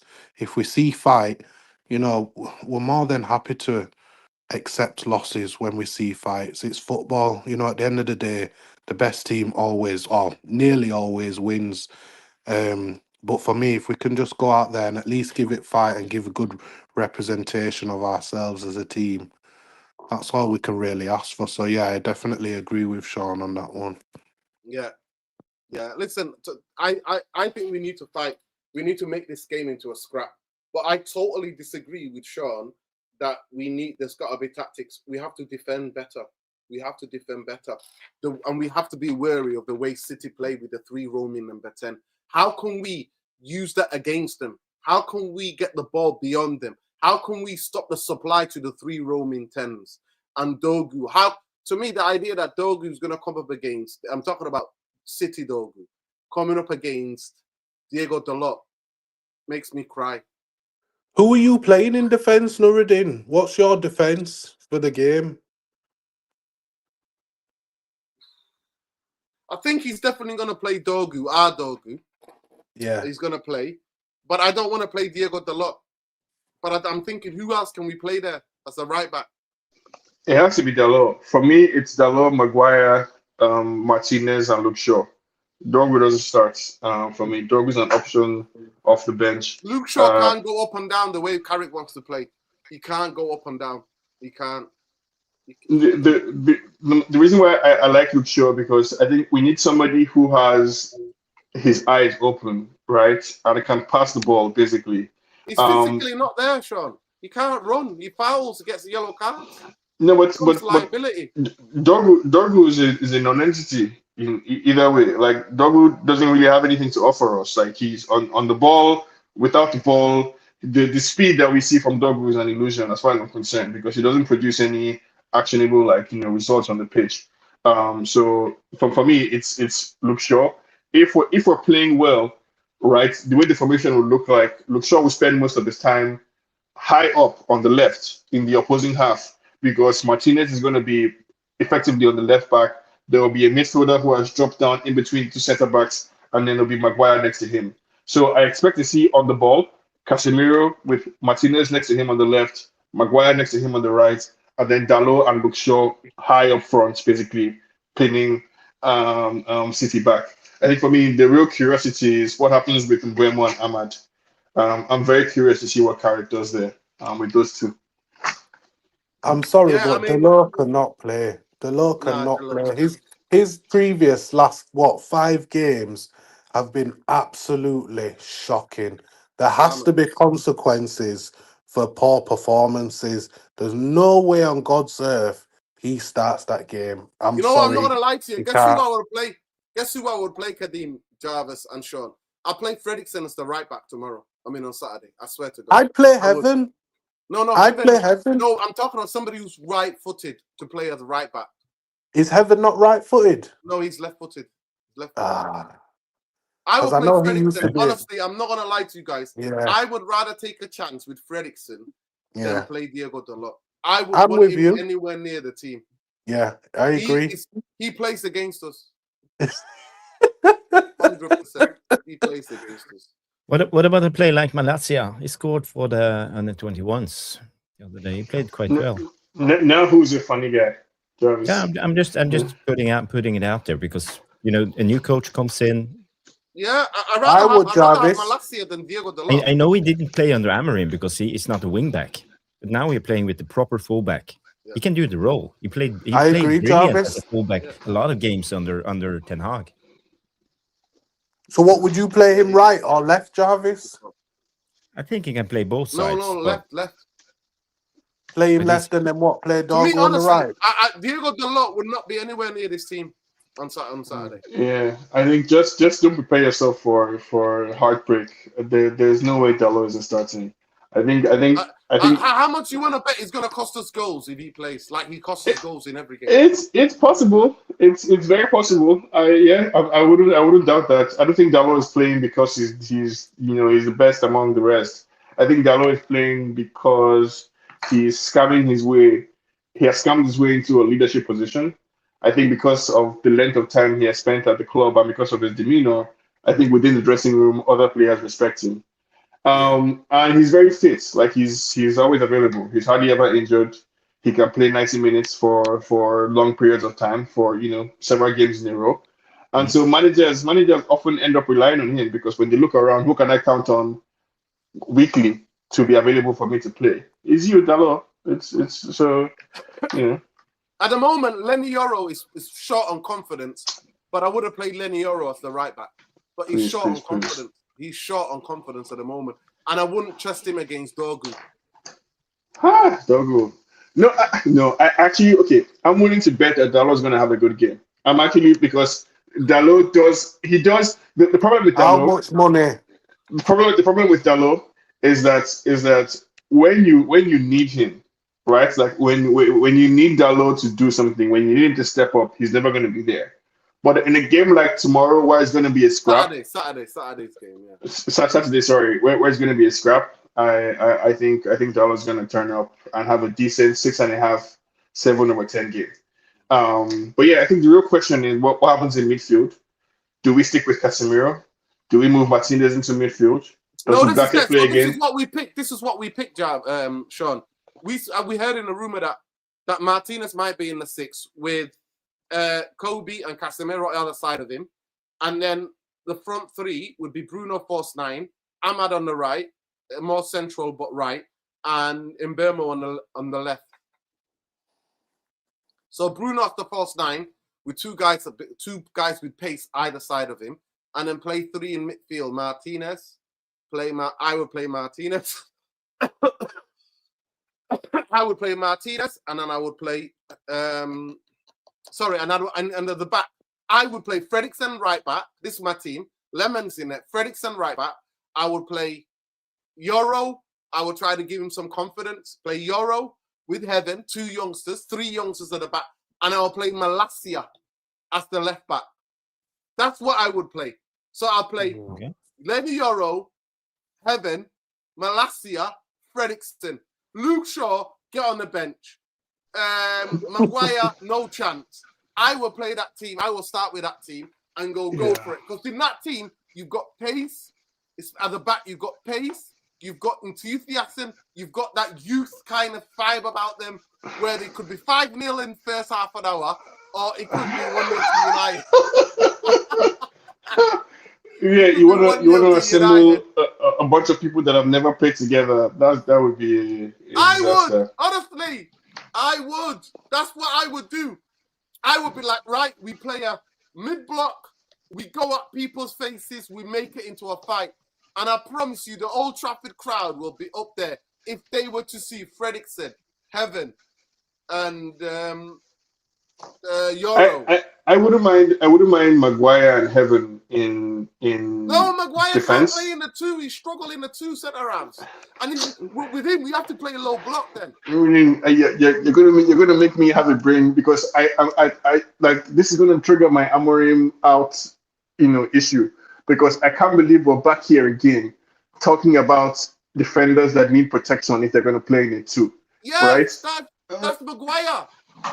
But guys, look at this team. This is, I would say, how I would suspect we would set up. We would have Dalot, Maguire, Aiden Heaven, or Lenny Euro. It's a coin toss between those two guys. No, but I put Heaven inside just for the aerial strength because he's Heaven's big. got more confidence. Yeah, and Luke Shaw in the back 4. Then we have a double pivot of Casemiro and Martinez. You'd have Bruno in front of them, and Mbeumo and Ahmad on each side, and Mbeumo on the left, and Sesko up front. We can't bench Sesko. He's our best player at the moment, and he's in form. So, the player that would have to definitely come out of that is Diego Dalot. I do not agree with Diego Dalot, guys. And I can't believe we will see. But we will see if you look at City here, Nuruddin. If you look at City, they are in a 4-1-4-1. This is how City plays this season, and Brighton do the same. So when Brighton played out on one side, they pushed one of the guys up and one of the wingers inside. So you basically have 5 because you start out position with the diamond. If you see here again, let me take it back. You have a diamond with the 6, 10, 8, and 9. Welbeck was dropping 9 down. So they when they play out on one side, they push up the fullback on the other side, and they push in this guy. So basically, we will have 5 guys centrally in the build-up. In between this, you will have 3 players from Man United trying to win the ball and playing. They're basically playing a rondo around us. So we can go in and try to be aggressive, try to win tackles, but we know how good they are on the ball. This will be one of the main issues. Going further, how they play, they will move Nunes higher up the pitch, and Doku will move up and to the wing. So when they have established their formation, it's almost like a 3-1-4-2. This is how they will attack, and they will have 3 number 10s. They will have Reinders, Silva, and Foden, for example. They will interchange a lot in this game. They can change. They can be a V, or they can play as an A, 2 down, and they will rotate on each side. So for Casemiro, Martinez, Bruno, and all the guys playing in central, they will struggle following them all the time. And also now we have one thing that Pep Guardiola is doing. When the left back, Nathan Ake, for example, has the ball, they will move up one of the 10s. So Ndoko will be high. So this is Dalot. And Dalot, we know we can't trust Dalot. And at the same time, Haaland will move to the right, and he will drop down and drag with him, and they move up the other number 10. They play with 3 number 10, so they have a pattern all the time. So try to look at it. They do this all the time, and they've been doing it so many times this season. It's almost like he has reinvented himself, Pep Guardiola, this season with the 3 number 10s. But Jarvis also and the counter movement, because we know Pep Guardiola, who likes to manipulate space and drag out the players and create openings. And this is what he will do. Also, they also are susceptible because of the way they play. They play with these 3 roaming thing. Their 3, sometimes they're holding play. They get exposed. If you especially play with pace and power on the sides, Brighton so many times should have got the winner. Exposed them. But you have to have pace against their back 3, back 4, their rest defense. You need to have pace, and the gaps are in between. So you can get at them. But for me, Diego Dalot is not starting to. They will target Dalot right away. They will do everything they can to drag him out of position. Playing Fredrickson. I've got Fredrickson in that team, and I'm playing Euro and Heaven. I'm going for it, and I'm playing Malacia, and I'm playing the 3 in midfield. I am no way playing that team. I'm not playing that defense with Maguire, who's been injured most of the season. I'm not playing him. I'm playing Euro and Heaven. They being fit. Those 2 play, and I'm playing Fredrickson. I'm saying, go ahead. This is your opportunity to make a name for yourself. Stop Dogu on their side. And by the way, playing Ahmad on the right will be a waste, because they will have Doku on their left, and he will be high and wide all the time. So our winger on the right-hand side needs to track back all the time. And I don't like Ahmad as a but Jarvis, don't you think we will be better off playing Dogu? No, I'm playing Ahmad on the left. Don't you think that depends on our approach, though? I know you mentioned that their Dogu will be very high up the pitch. But again, that's where I think it comes down to our mentality and our approach towards the game. We need to also give their defenders something to think about. It can't be the case of the mentality being on the game too much. Don't get me wrong, Jarvis. I agree with a lot of the tactical analysis that you've done in regards to City on how they will approach the game and how they will attack us. But as a team, we still need to emphasize on our good qualities. Why can we not have Ahmad having their Dogu doing a 180 and turning back because we're under pressure and we're forcing the ball forward? I don't see what the problem is with that. I know that most likely, as you mentioned, there is a way in which City will kind of want to dictate the possession of the ball. But we need to make sure that when we do have the ball, we're very clinical. And again, maybe using the kind of crossover or change of possession to our advantage and making sure that we do have their defenders facing the wrong way. It's all good saying, they're going to be on to us, but we need to put pressure onto them. I think the only thing... By the way, they will bring Jerky on as well. Go ahead, Abe. Go ahead, Kadeem. I think the only thing in regards to the defence that I personally would change is... I'm sorry, Nuruddin, forgive me, but I probably would play Luke Shaw, left back. I am going to play Heaven and Lenny as centre-backs. And I'd play Dogu, our Dogu, as the right back. But I do definitely feel like it's pivotal for this game that we have Cass, Martinez and Kobe. And I need them compact. I can't afford a Bruno in a free midfield in this game. I agree. I would sacrifice Ahmad for Mainu and actually play Ahmad more centrally. So we almost be like a 4-2-2 with the 2 attackers, we being Sesko in the middle and then Bumo on one side, either the right or the left. And a box in the middle with Bruno, Mainu, Casemiro and Martinez. Yeah, I can see that. But there's no way on God's earth I'm having a 2 number 6s and Bruno ahead of him. Because for me, that's way too open. And that's where, Jarvis, I feel like Man City would be then able to dictate and have our defenders facing the wrong way. But I feel like if we were to kind of either come at it as the 3 as I've mentioned, or the 222s as you have mentioned, I honestly do think we'd be able to dictate it a bit more. and then it's just a flip of the coin of taking the chances. Do you know what I mean? And no matter what, in most games, we always get chances. It's just a case of us taking them. Do you know what I mean? But definitely, just pulling back to what Sean said earlier, it comes back to me in regards to the mentality and the way how we approach the game. Are we approaching the game in fear of how good this team are?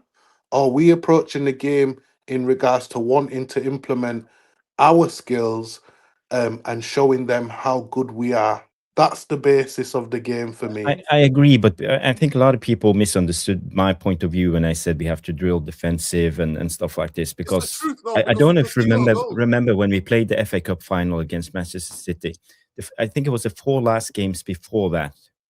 We That did was a the only compact, time we played played very good compact. football under Ten Hag. We played compact mid-block football, and we were drilled in doing that. And we went into the cup final believing that we could win that game, and we confidence, actually yeah, played yeah. really good. We didn't sit back, but it's about being compact and denying them all the space All in the the middle, space. forcing them around on the wings, and just do something when we have the ball. Don't panic. That's the biggest mistake we do. Jarvis, we Just are Juan lose the Bissaka. ball. We are Juan Bissaka, who was Yeah. one of the best. Yeah. But hey, Ben, last word of the show before we wrap up. I need to go Big to up, Ben. bed.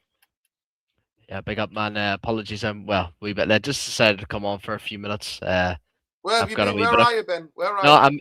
I'm ill at the moment, man. I've got a bit of I think a flu's coming up, man. Oh, no. So any whoever might have been that policeman that must have given me the flu, bro. Since he Oh, worked mate, for you any don't of us, want it. bro. I've had it, mate. And I'm not looking forward to it, man. But yeah. So like, apologies. Anyways, I'm just jumping on for a few minutes, bro. But big up everyone to the panel, man. so Big just Palace night. quickly, just for you to answer one question. Yes, bro. Go ahead, bro. Ineos, Jason Wilcox, Omar, Weetabix and Potato Barada and Jim Durrat have told the players and Carrick, Champions League, it's the only thing, but we're not signing anything. So can they do it? No chance. No chance. There's a far better chance me trying to fly an airplane to Mars than it is for Man United to get top 4 this season, or just see any accomplishment, man. Because and you know what, man, long may it continue, bro. Because I couldn't care less if we get any signings in January. Just means more anger, more just more people like demanding more from this club, and turning against the vision of so-called Ineos.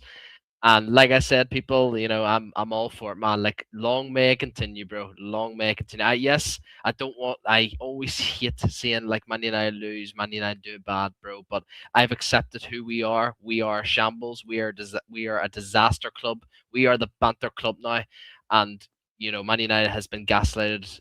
For all these years, we called out Arsenal fans, we called out Spurs fans, like even Spurs Football Club is a bet. Well, considering they got Conor Gallagher, I think they're going to be going downhill as well, just like us. But I think we've got worse owners than Spurs, man, at the moment, because we have just no path at all. We have no clear vision at all.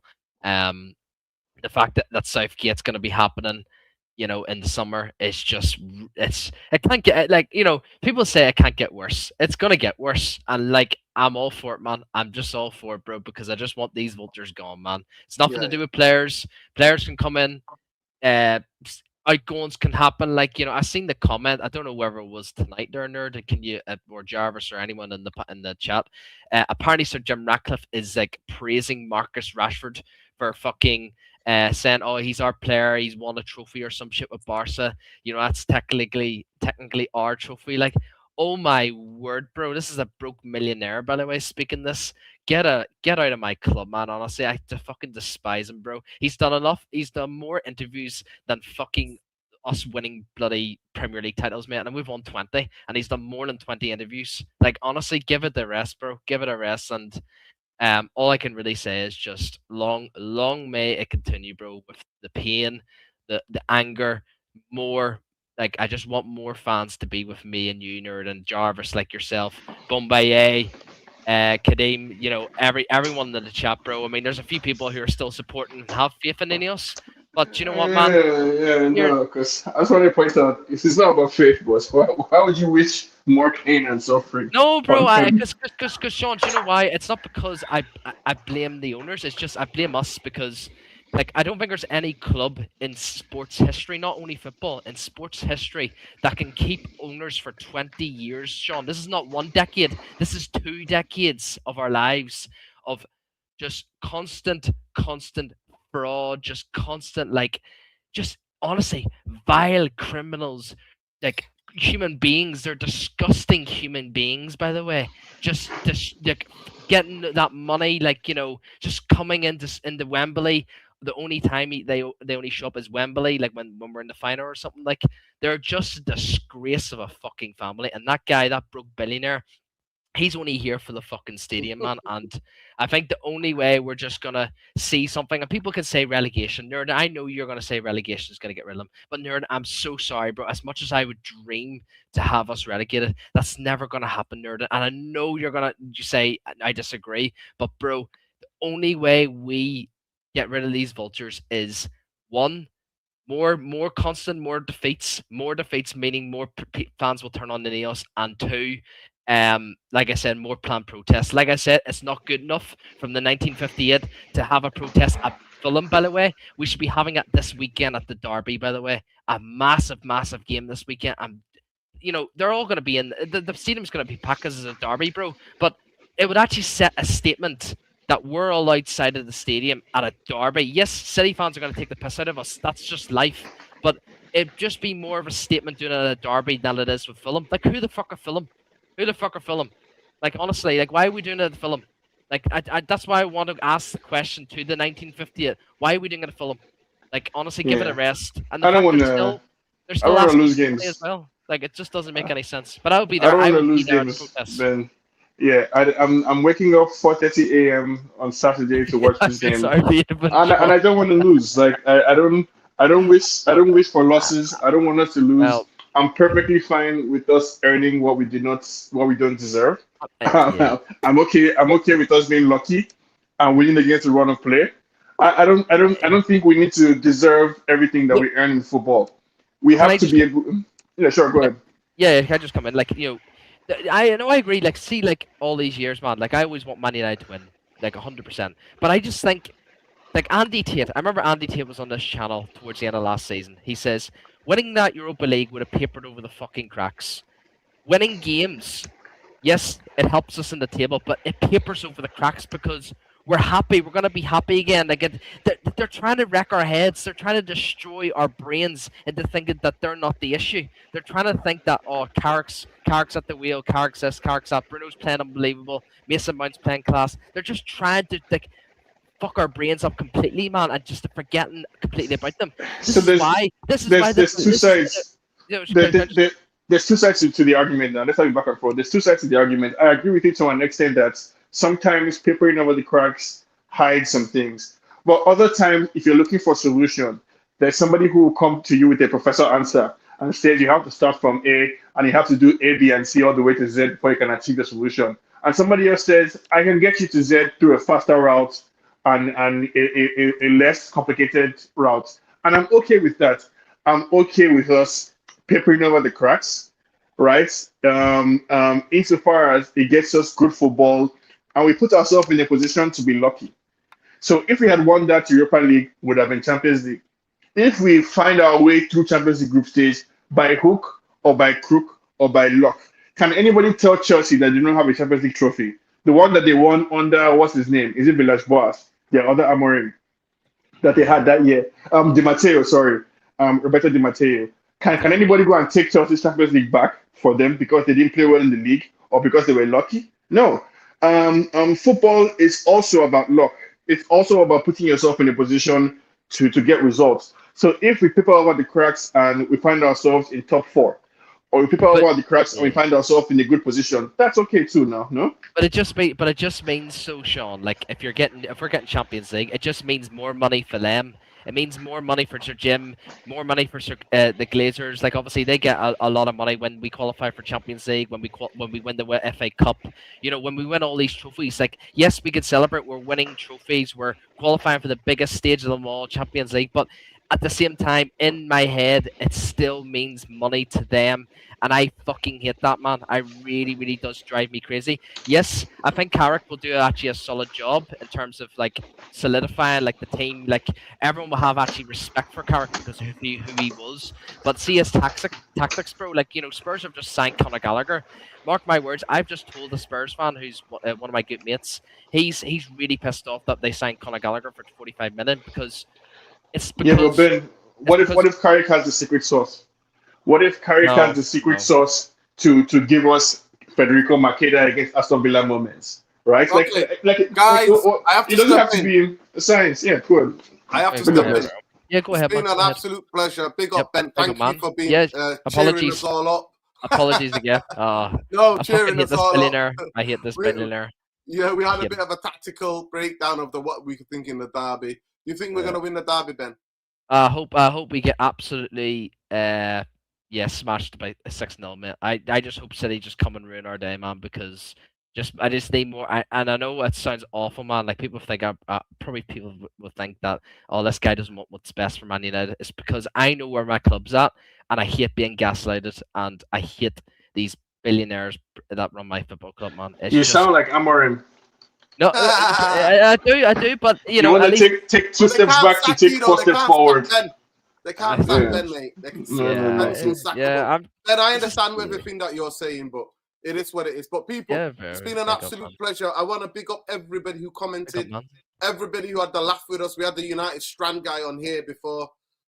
We played some of his videos about his hair. All he said he won 5 games, he said. And unfortunately, he can't. He said 5 games in all competitions, and we're out of both competitions in the first round of the FA Cup and the League Cup. And now his hair is down to his backside. Big up to everybody. Please make sure you check out Jarvis. Jarvis will be live tomorrow. Jarvis, you're going to be live tomorrow doing a preview? Yeah, Stu and I will go live 9 p.m. 9 p.m. Tactical Jarvis Devils. will be there 9 p.m. people. Make sure you check him out. Tactical Devils. That channel needs to have at least 5,000 subscribers. The amount of graph, the amount of tactical breakdown, the amount of detail that is done on that channel. So the least you could do is go over there and smash. I reached out to a Middlesbrough fan also, so hopefully I can get a guy coming on and tell us a little bit about Carrick that'd tomorrow. be great. So we will That'd see. be I hope good. he replies. Yeah, I hope he replies. Yeah, if he comes on, Jarvis, you can give him my contact details as well. I like to have him on. Yeah, to have 100%, 100%. Yeah, but big up to Ben Elmore39, Elmore20. He wants the Manchester United to burn and fall. At this moment in time, I don't care because we're gonna burn and fall anyway. So I'm not even wishing for it. I'm just like, yeah, it's gonna happen because Ineos are just clowns. Make sure you follow Ben X Elmore39 Twitch and TikTok Elmore20. Make sure you follow Ben. Sean at Sean Thomas, and make sure you check out the Geopolitical podcast. Like we said, solidarity and love. Nigeria tonight didn't play that well. Ndidi was missing. Yeah, I kept thinking, where is Ndidi? Yeah, Ndidi was missing. And no Ndidi, no party. Make sure you check out Kadeem Yorkshire Red on Insta. Make sure you find it there. Big up to Kadeem for jumping on, and always big up to Jarvis and big up to all you lot. But yeah, we'll give you 3 nights in a row now of 2-hour shows. So the least you can do is like the video, subscribe to the channel. Kadeem, you're going to the game on Saturday. Yeah, I'll be there, man. I'll be there. Quick trip down M62. I'm not and I may as well share this to the panel as well. Yeah, I mean, I think I forced myself back too much, but I've got touch wood. It's not anything severe. It's only a wee minor injury, so I'm gonna be out for like 2 weeks or 3 weeks for football, man. So yeah, I've speedy recovery. Not Are you the same. becoming a new Luke Shaw? Oh, stop it, you Jarvis! Stop it, you. Do you know, honestly, bro. Are you the Mason man of your team? What do you just? Yeah. You may as well, man. But he plays when he wants. He play when he wants. The good news is it's not the same injury. It's my ankle. My ankle is it's not great at the moment. You need to ice it up. Yeah, I said that's what I've said. But they said 3 weeks, so like it's not too long. Like get in the pool. You know what the best thing? 100%, 100%, 100%, 100%. Get in the pool. Yeah, I got don't one. put any weight on it. Start swimming. Anyway, Back. love and light, people. Free Big up, guys. Palestine, free Congo, free Sudan, free Come on, everywhere man. where Come people on, are come oppressed on. in this world. Fuck Trump. Fuck the Zionists interfering and the Mossad and the CIA interfering with what's going on in Iran. Solidarity and love with the Iranian Yeah, people, and we always support people for joy for freedom, people's call for freedom. But we're never going to align ourselves with the imperialists and the colonizers who are instigating it and making it even worse. So F them. Venezuela, free everywhere, indigenous people wherever they are. F the colonial and the imperialists. F Ineos and Glazers. And if you want to be down with them, then you know where to go as well. Love and light. Yeah. This is how I felt for the last 20 odd years. Burn the house down. It's have I feel like that. So yeah, 100%. But love and light, people. Tomorrow at 9 o'clock, make sure you check out Tactical Devils. All of you lot. Tactical breakdown of the derby. Going into it. Jarvis and Stu will have their tactical boards out, going into the minute details, how the game's going to feel go. free to jump on if you're around, but Yeah, no if I'm pressure, around, no definitely. pressure. Yeah. Love to everybody. Love and light. Smash a like. Subscribe to the channel. Take care, people. Big up, everyone. Big up Kadeem as well. Yeah. I'll be doing a preview on Friday with Saeed, Friday afternoon. We're doing a preview on Friday. Waiting for the Carrick presser. Yeah. Nice one. Carrick, Good night. Take care. Good night. Good night.